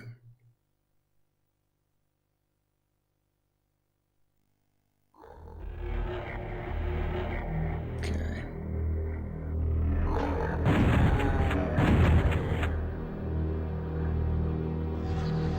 So, the reason why this version of the game runs so fucking poorly, despite the Saturn being able to run much more like visually complex games at much better frame rates, is because it's just down to the way the Doom engine works. The Sega Saturn is very, like, the Sega Saturn's architecture is extremely ill-suited to running a game engine like the Doom engine. The Doom engine is designed around a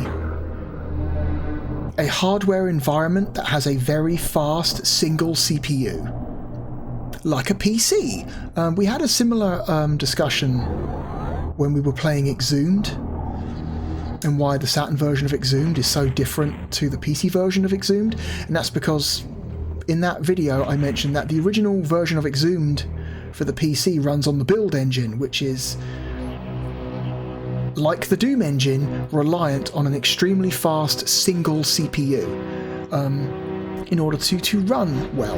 And that's why they had to build a custom engine for the Saturn version of Exhumed, which ended like working out really well for that game. That was originally the plan for the Saturn version of Doom.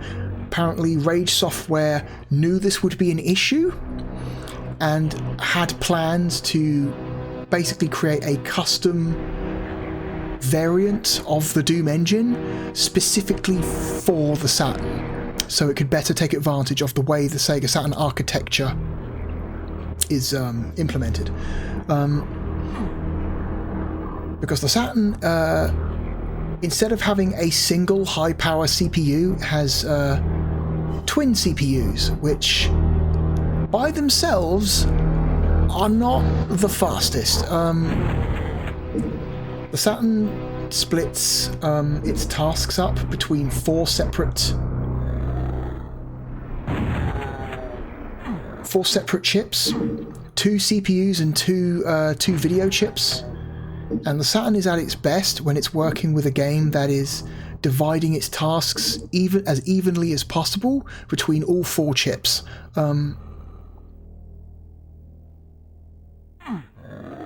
And at the time, that style of architecture, this multi-CPU architecture, is extremely unorthodox among not just games consoles, but like computers in general. You know, it's a style of architecture that is more common these days. You know, the multi CPU approach, but in the mid-90s, very, very, like, you know, unorthodox. People are not used to like developing software for that kind of setup. It requires like bespoke versions of games to be made for it in order to take advantage of it, because if you take advantage of it properly, it can have, you know, like great performance boons, you know. But the extra work has to be done. But apparently id Software shot down the request to develop a custom engine for this version of Doom, apparently because John Carmack didn't like the way the game looks.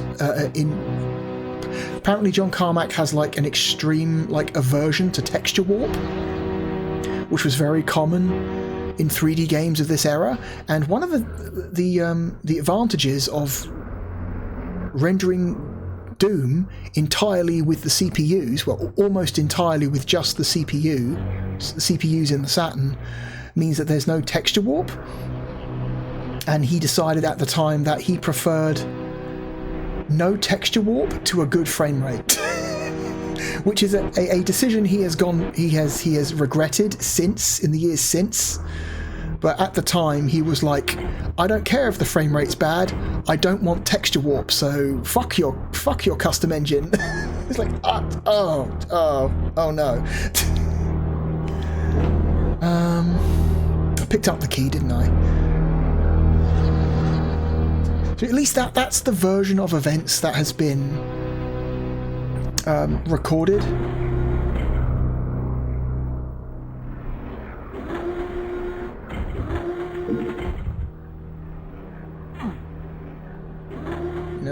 Which meant that GT had to, Rage, sorry, not GT. GT published it, they didn't develop it, Rage developed it, which meant Rage were basically forced by id to put out this fucking train wreck of a version of Doom, which is a massive shame.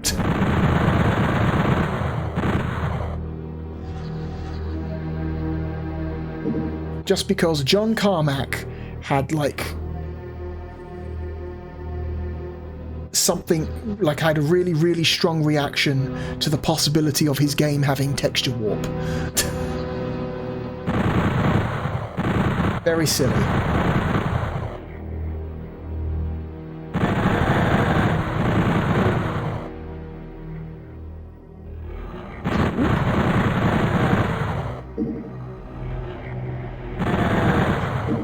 So when you get into these little very tight closed areas, the frame rate gets a little bit better.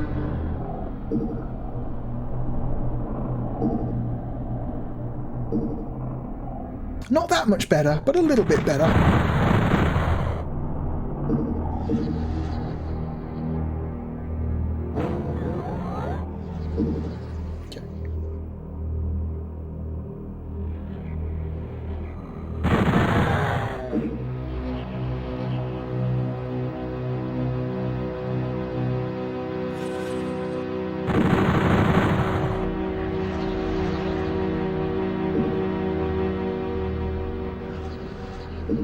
Where is he?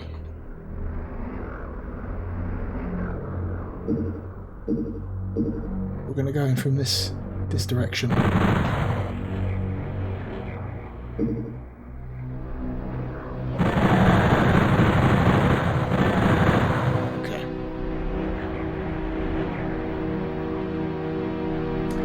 We're going to go and get the chainsaw.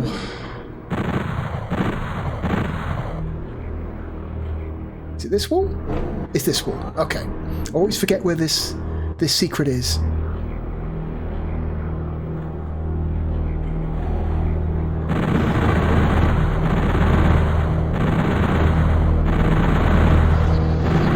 Come on, explode. Oh my god.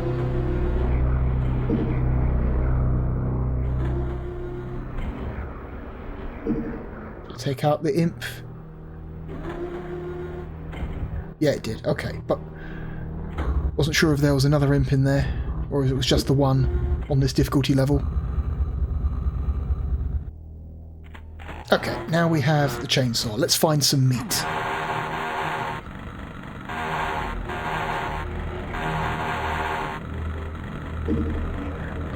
The game is still playable, despite the frame rate, but it really sucks a lot of the enjoyment out.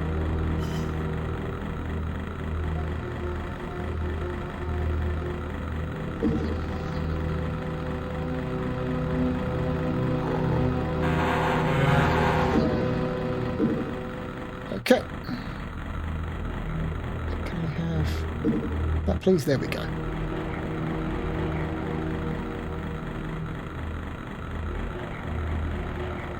Okay. Use the map, it's faster. Wait, where? Where? Okay. I hear a gunshot and I'm like, oh god, I didn't realise there was another guy there.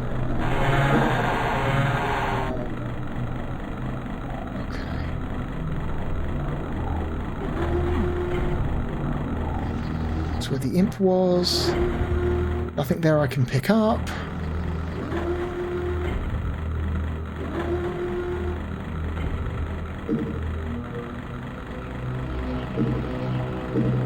Okay.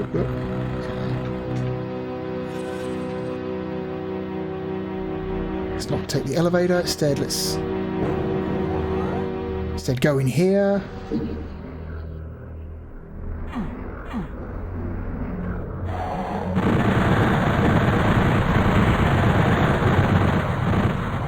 Okay. I think I got most of them. Oops.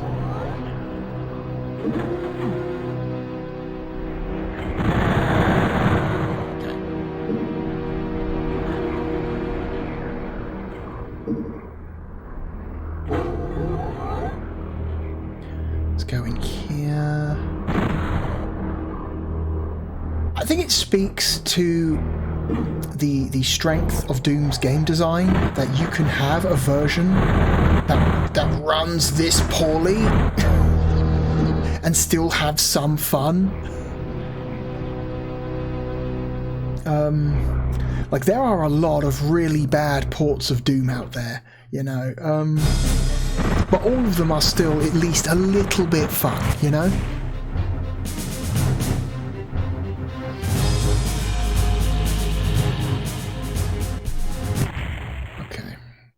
Apparently, I think I missed a secret, which is weird because I swear I got them all, but guess not. Guess there was one I forgot about.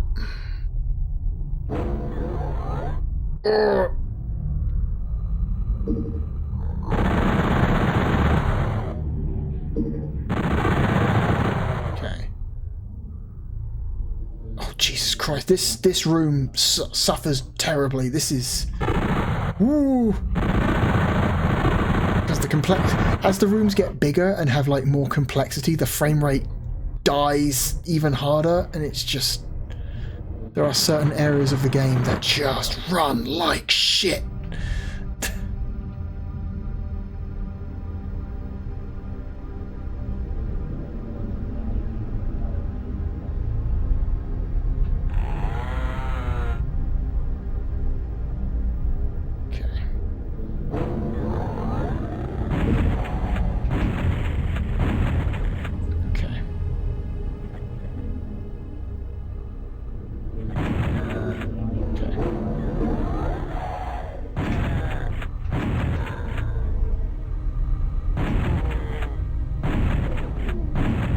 Blow up the... Okay, there it is.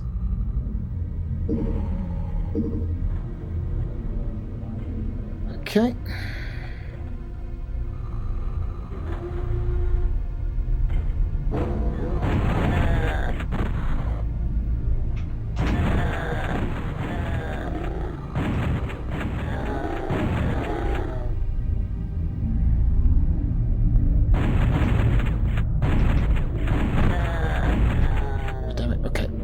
Whatever. Do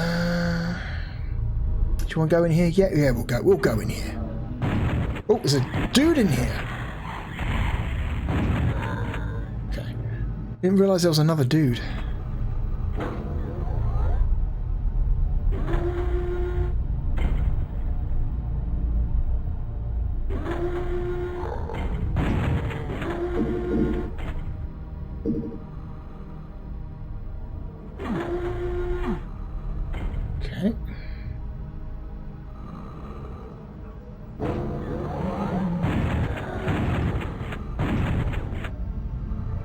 Is the Doom shotgun the best shotgun in all of video games? It might be.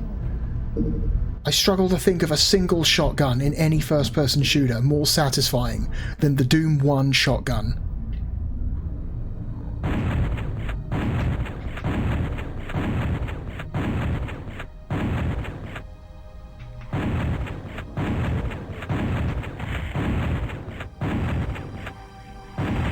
Whoop. No, I'm not gonna hit that guy? Really?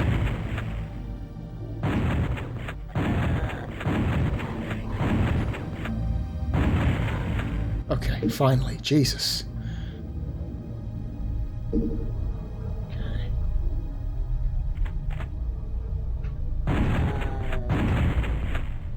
Get rid of that barrel.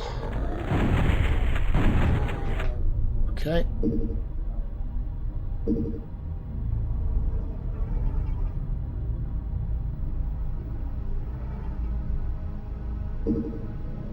Clip.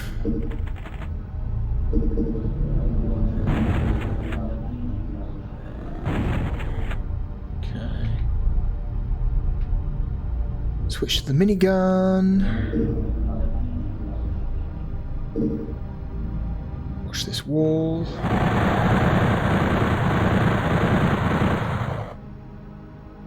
Okay. They're all dead. Good.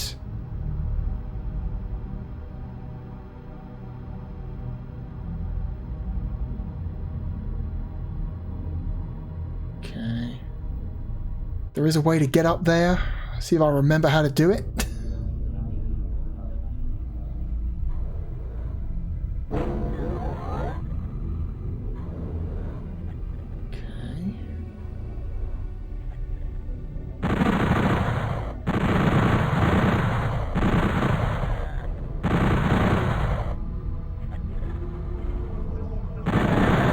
Oh, Pinky.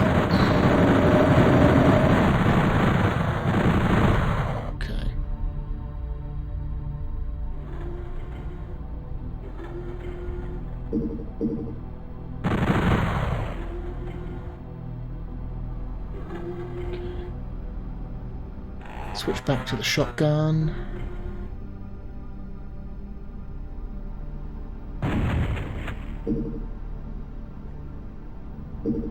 Okay. Yellow key. Should we get all that? Bonus health. And armor. Okay, run, left, right. Get in there.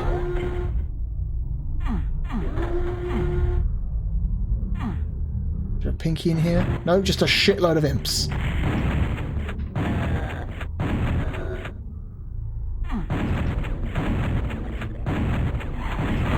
Fuck.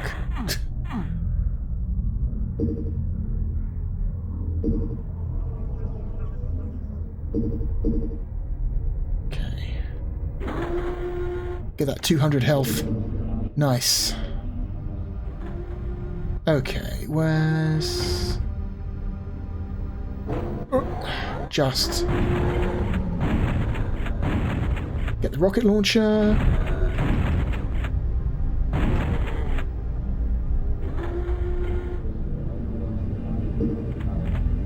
There we go. Do not use the rocket launcher in close quarters. The splash damage will kill you. A lot of people make that mistake first time they get it. Okay.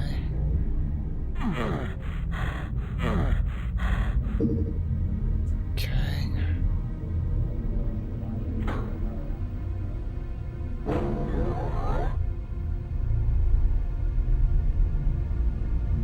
There's a minigun there in case you didn't get the minigun from the previous level.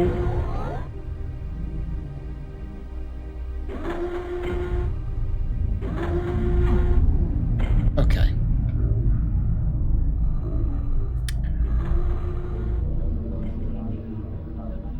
Okay, we're done here, I think. I don't remember. God damn it, I don't remember how to get in here. Fuck. He can shoot me, but I can't shoot him back. That's bullshit. Did a door open up down here? I don't remember.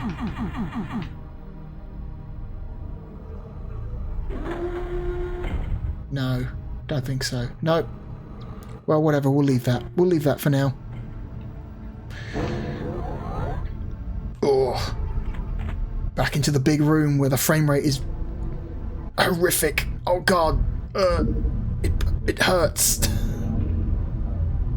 We raise the bridge.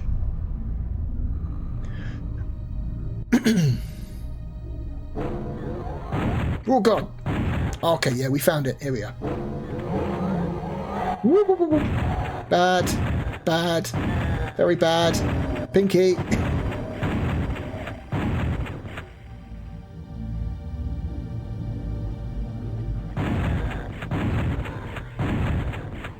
Oh god. Long narrow room. I can't dodge. Okay.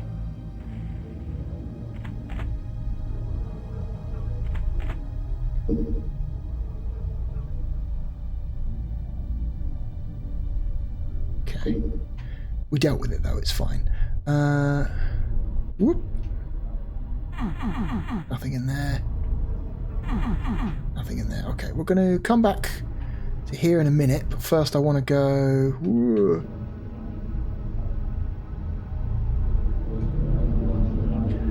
Going to here first.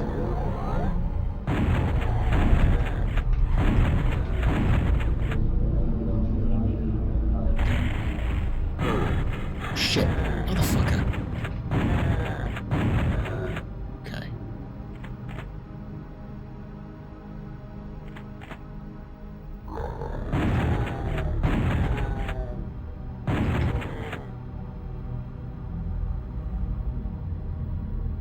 Okay.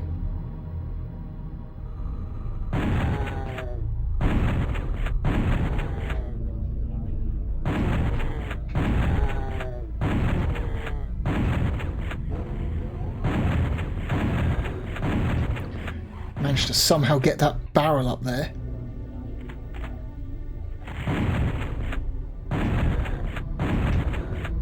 Okay.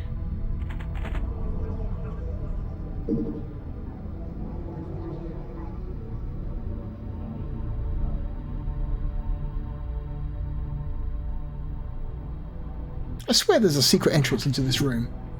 I swear there is.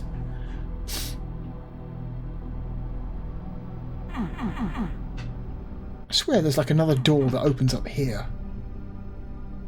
Because I've got a yellow key card. The yellow door must be somewhere. Forget where. It's been a while since I've played Doom. I don't remember everything.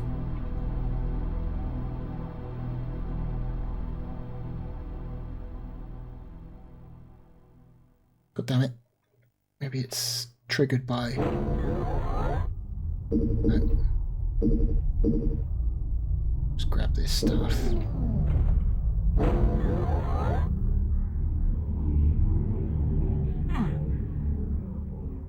I forget where the yellow door is. Oh dear.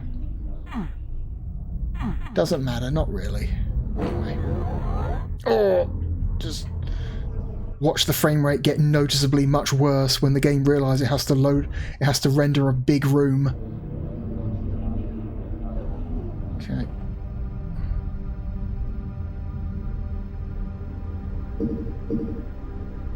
Oh well. We'll take the secret exit.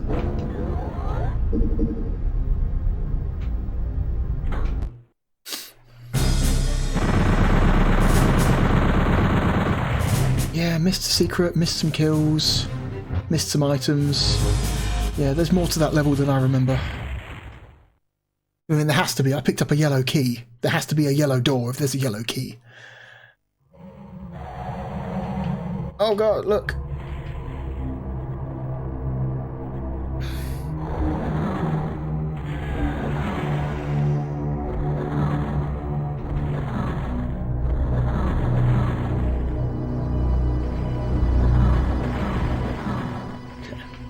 Dealt with.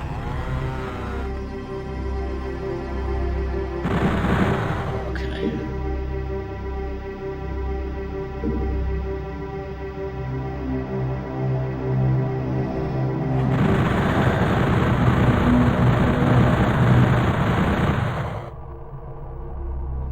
Okay, there's a red door down there.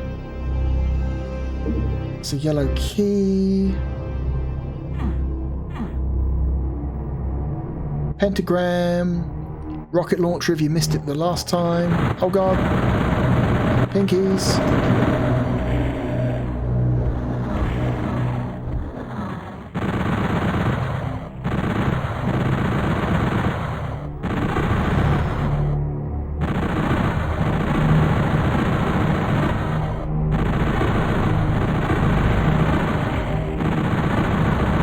There we go. There we go.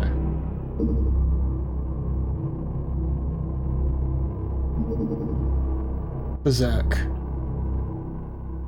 Which I believe is like single hit kills for melee now. I can find anything to kill. Oh god. Yeah. Just ludicrous jibs.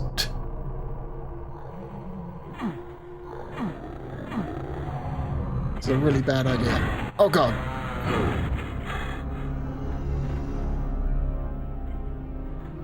Just a room full of shotgun zombies.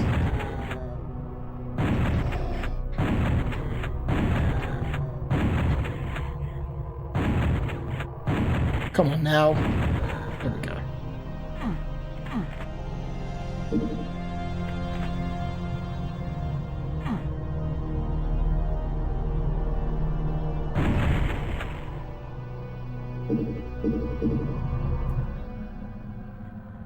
Okay, there's a yellow door. Good.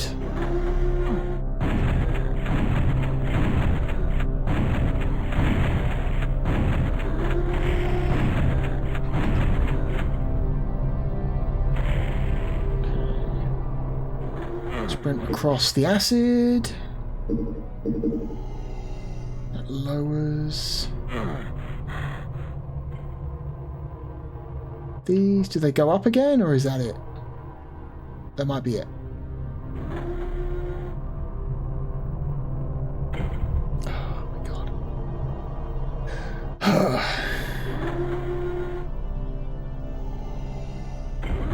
Right, yellow door. Oh, Jesus Christ.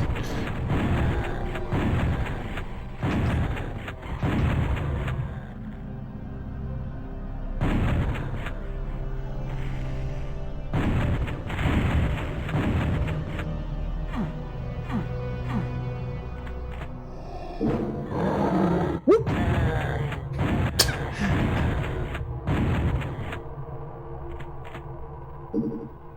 Everything's fine. Everything's under control.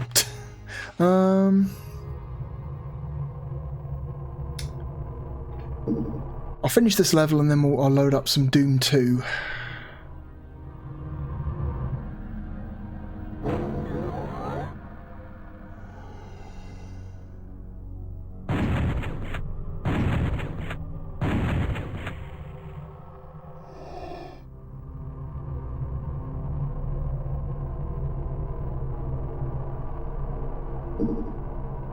That's clearly a door. You can tell by the texture. The texture's positioned differently, see? It's very obviously a door.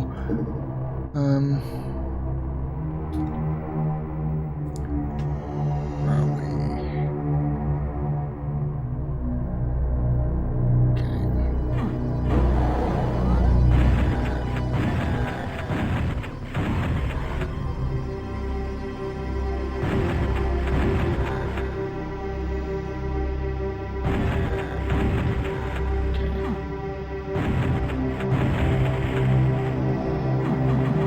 Nope.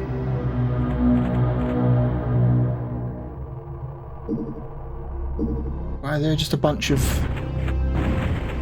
explosive barrels just there? Why is that?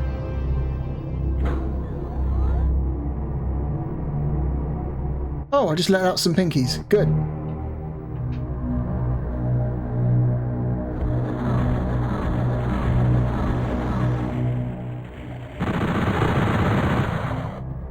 Pinky's dealt with. Mostly. Still lots of pinkies. Okay. Oh, that's the blue key.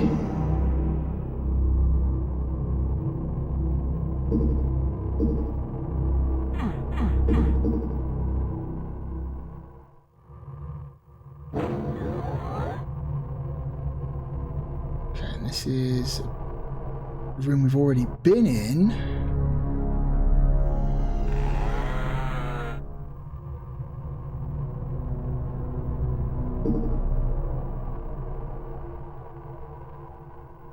Alright, where next?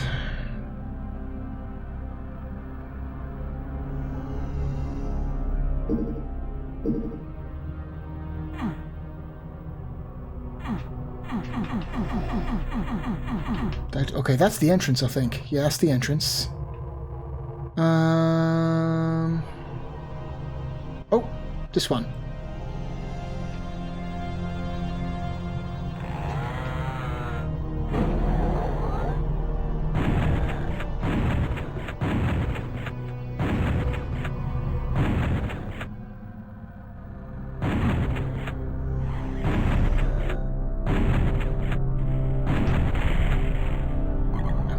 Invisible Pinky. Well, somewhat invisible.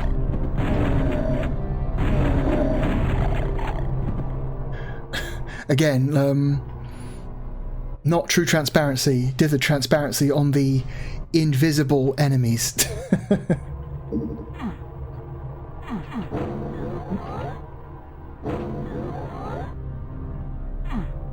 Okay, we got some stuff in here.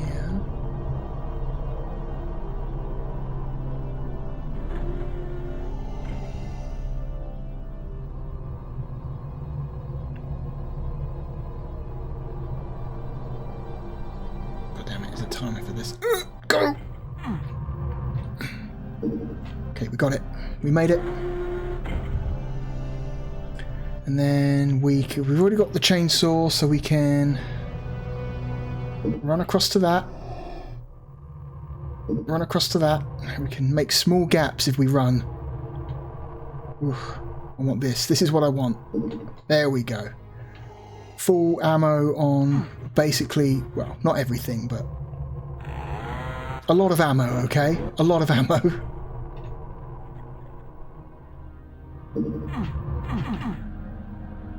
Okay.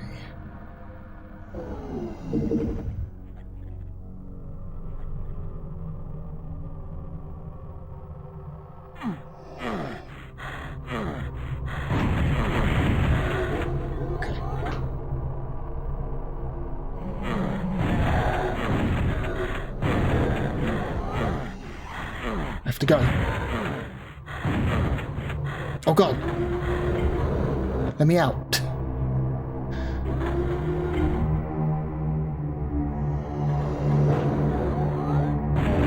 Fuck you, where'd you come from? Just gonna spawn another Pinky Demon. Hell, 3 more!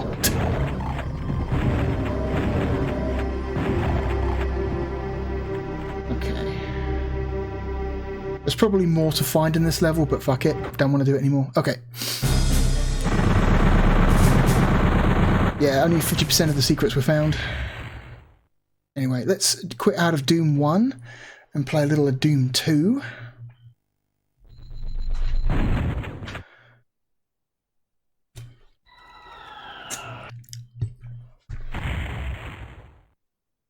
Where are we at? 2 hours and 20 minutes.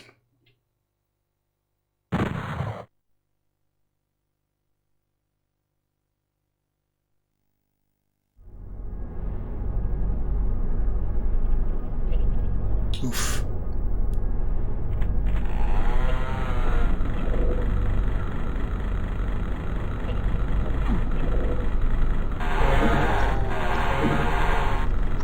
The Doom 2 levels run typically a little bit worse than the Doom 1 levels, just because the Doom 2 levels are a little bit more complex on average. So the frame rates are a little bit worse than they were in Doom 1.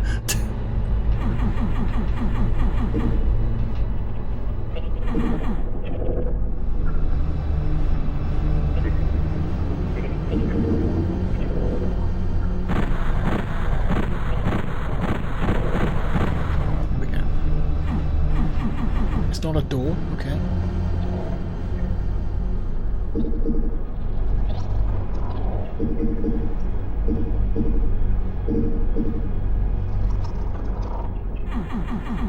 Okay.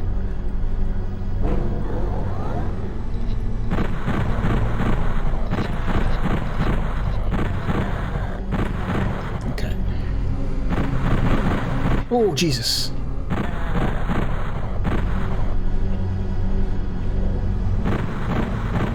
fucker, come out here. What the... Rude.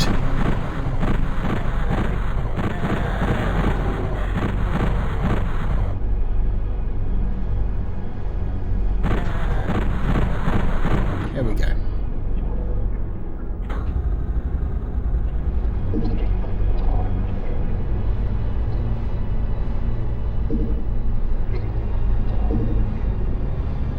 Okay.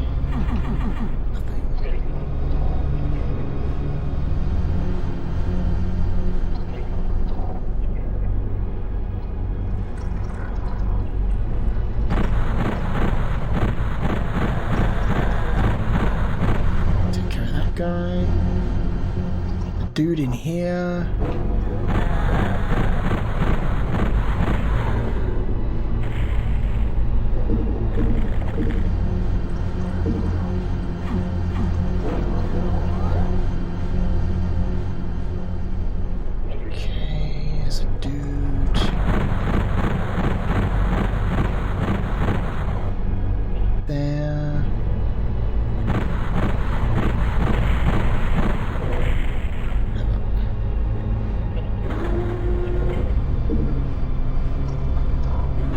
Getting low on ammo.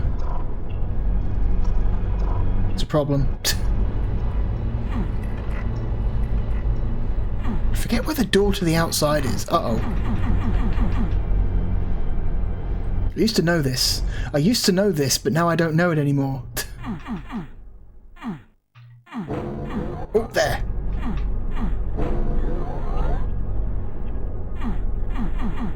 No, that's just a...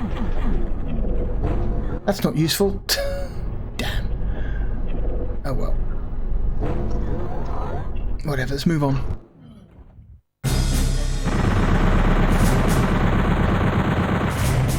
Yep.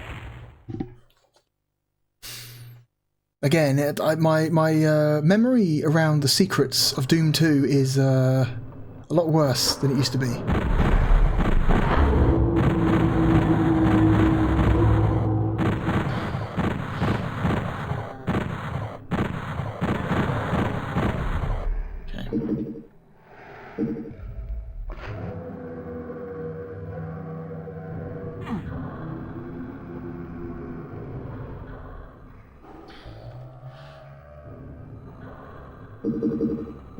Okay, pick up this precious ammo.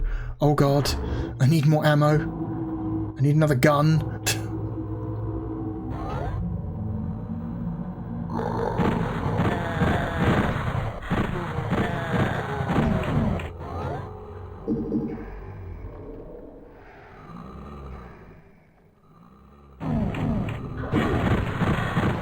Fuck you.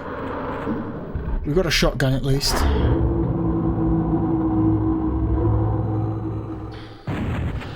Where? Who the fuck is shooting at me? That guy. Okay, screw him. He's dead.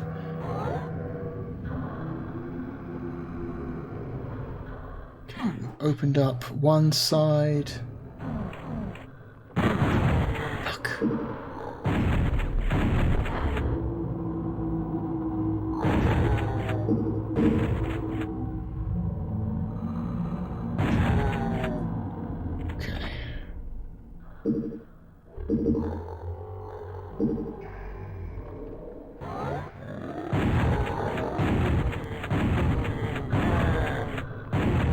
I love that there's just like 7 zombies in this room.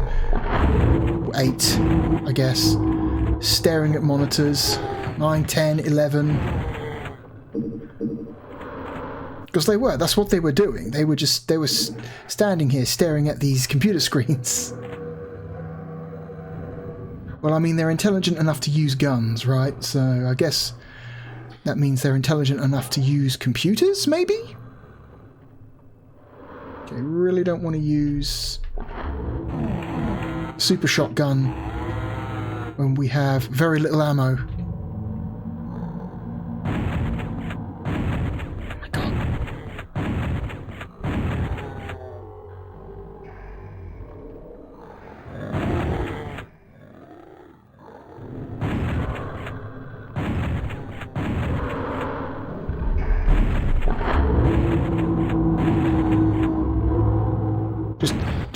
full of shotgun zombies.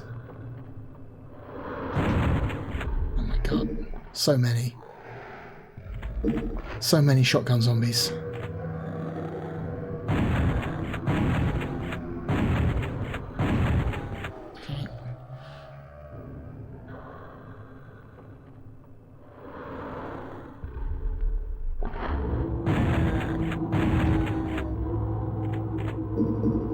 Okay.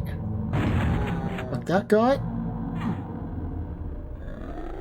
And there's another one.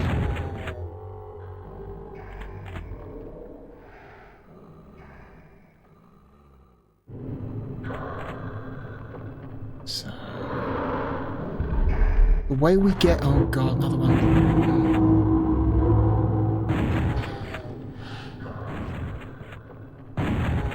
Okay. Grab that ammo. Thank you for the ammo, I should say, maybe. The way we get into here is we got to run in, hold down run, and you cross the gap. As soon as we pick up this red key, some doors are going to open and unleash a shitload of enemies.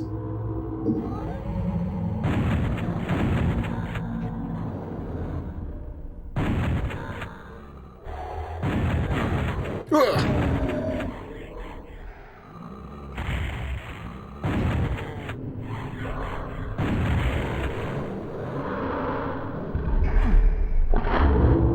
There's the pinky. There's the shotgun zombie. Okay. I think that's all of them. Ugh. God, this runs so badly. Nothing else? Nope. Okay. What are we at? 2.5 hours.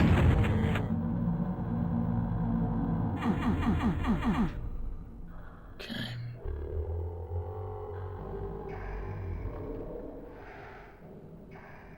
Did we clear this room out? We did. We did. That's where we got the super shotgun.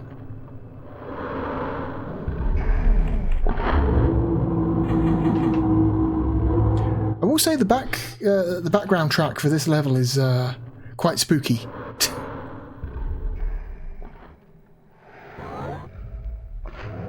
Okay, we can now open this. Oh, come on. Hit that switch. Should open the other direction. Ugh.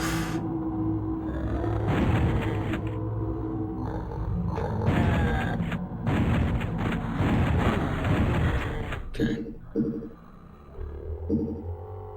Blue key is needed.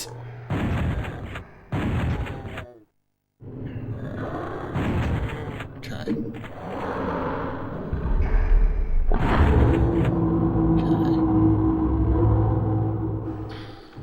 That goes back to where we were before.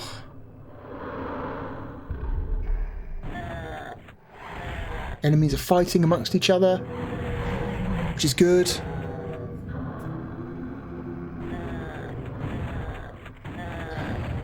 I like it when the enemies fight amongst each other.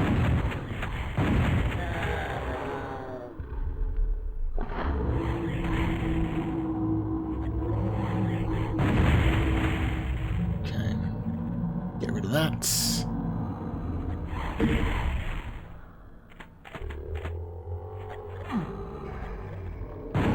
Oh, Jesus.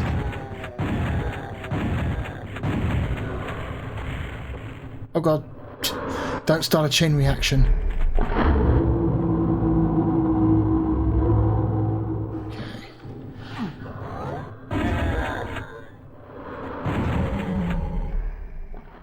Where's the other one? There he is.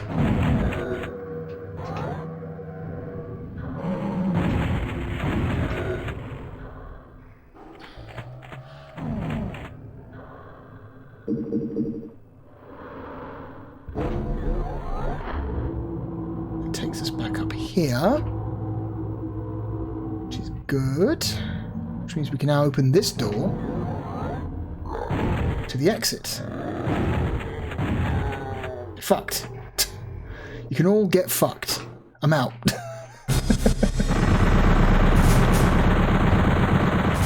No secrets. Anyway, I think we've seen enough. I think we have a sense for the Sega Saturn version of Doom and how horribly disappointing it is. Oh my god, this frame rate. Ugh.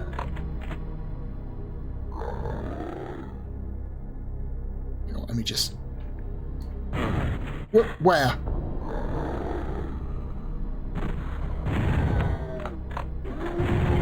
Where's the super shotgun?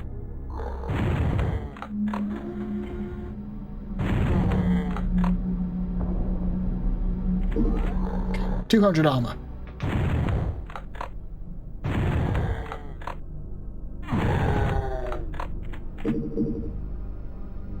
Anyway. That is Doom for the Sega Saturn. Still fun, but it should have been a lot better. It should have been better. Incredibly disappointing ports. Horrible, horrible ports. And it's John Carmack's fault. Directly. You can lay the blame directly at his feet. Rage did the port, but the only reason they put it out like this is because John Carmack told them to. Oh dear. What an awful version of the game. I would take it over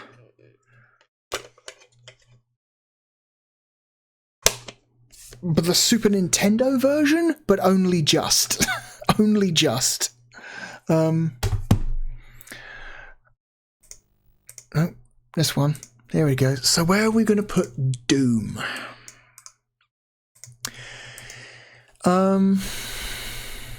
It says a lot about just how good of a game Doom is, that even when you play it at 10 frames a second, it's still somewhat fun to play. Doom is just that good of a game. I'd rather play it than World Series Baseball 2. I think it's still a better game than Highway 2000.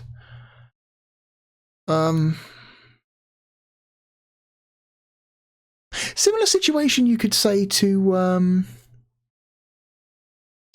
Tomb Raider. Here at number 54. Tomb Raider, a fantastic game that is almost ruined on the Sega Saturn.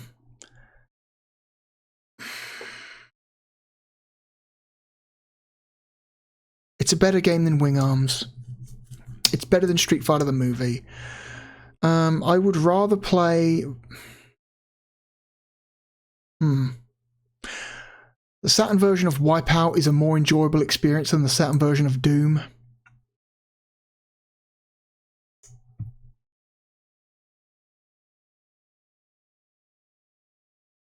If this game had a good frame rate, say this game ran at a perfectly smooth 30/25 frames a second, right? Say it ran as well as the PlayStation version does, which runs pretty damn well. It would be up here. It would be in the top. It would be somewhere in the top 20.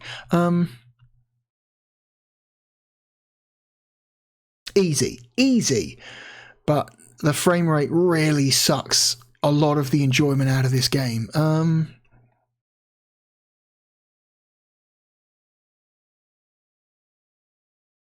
think Crazy Ivan on the Saturn is more fun than Doom on the Saturn. I think Street Racer is a better experience on the Sega Saturn. I'd take Valora Valley Golf over Doom on the Sega Saturn.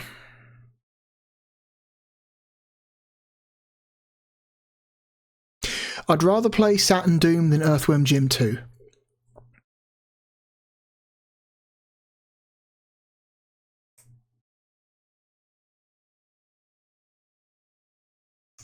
I would rather play Virtua Fighter 1 than Saturn Doom.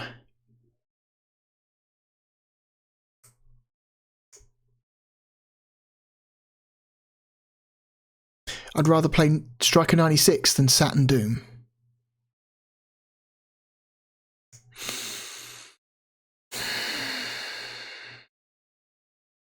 I'd rather play Panzer Dragoon 1 than Saturn Doom.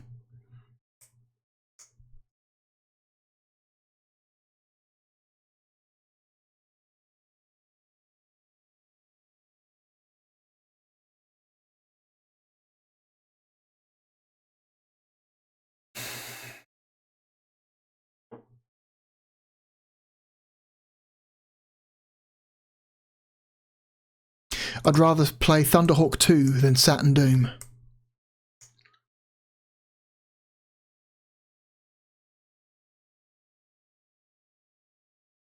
I would rather play Saturn Tomb Raider than Saturn Doom.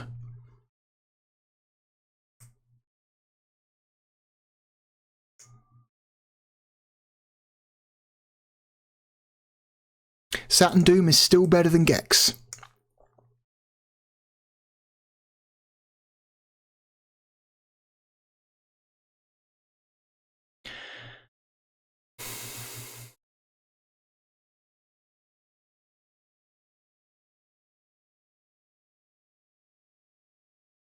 Saturn Doom is still more fun than Mighty Hits.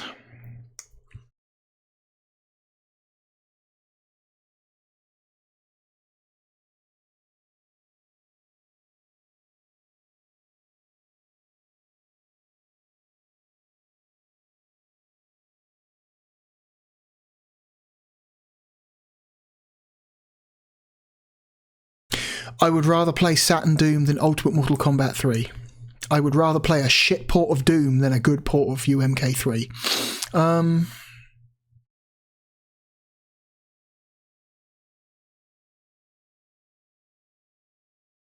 I think Saturn Doom is still a...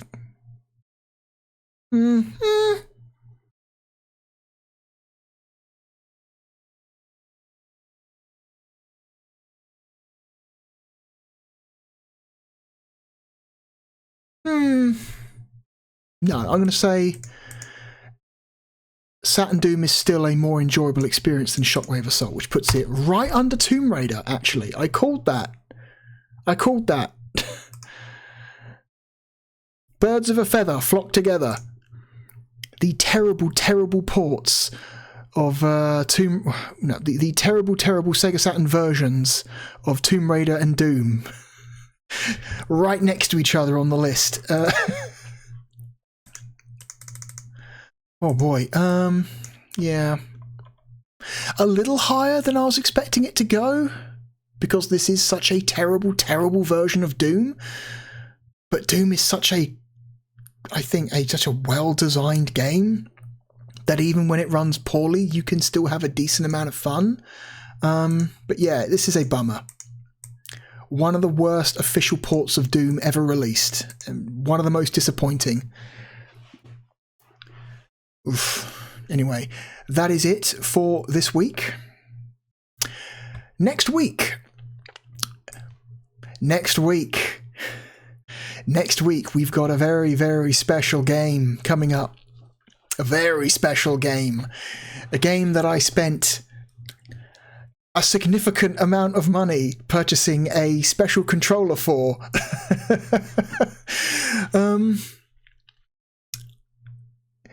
Is it worth it? Who can say? We'll have to see next week. You'll have to, watch next week's video to see if spending all that money on an optional controller for a very specific game, like an optional controller that only works with one game, is worth it or not.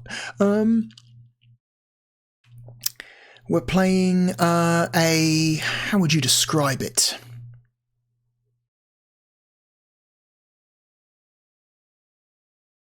I guess it's an arena-based fighting game.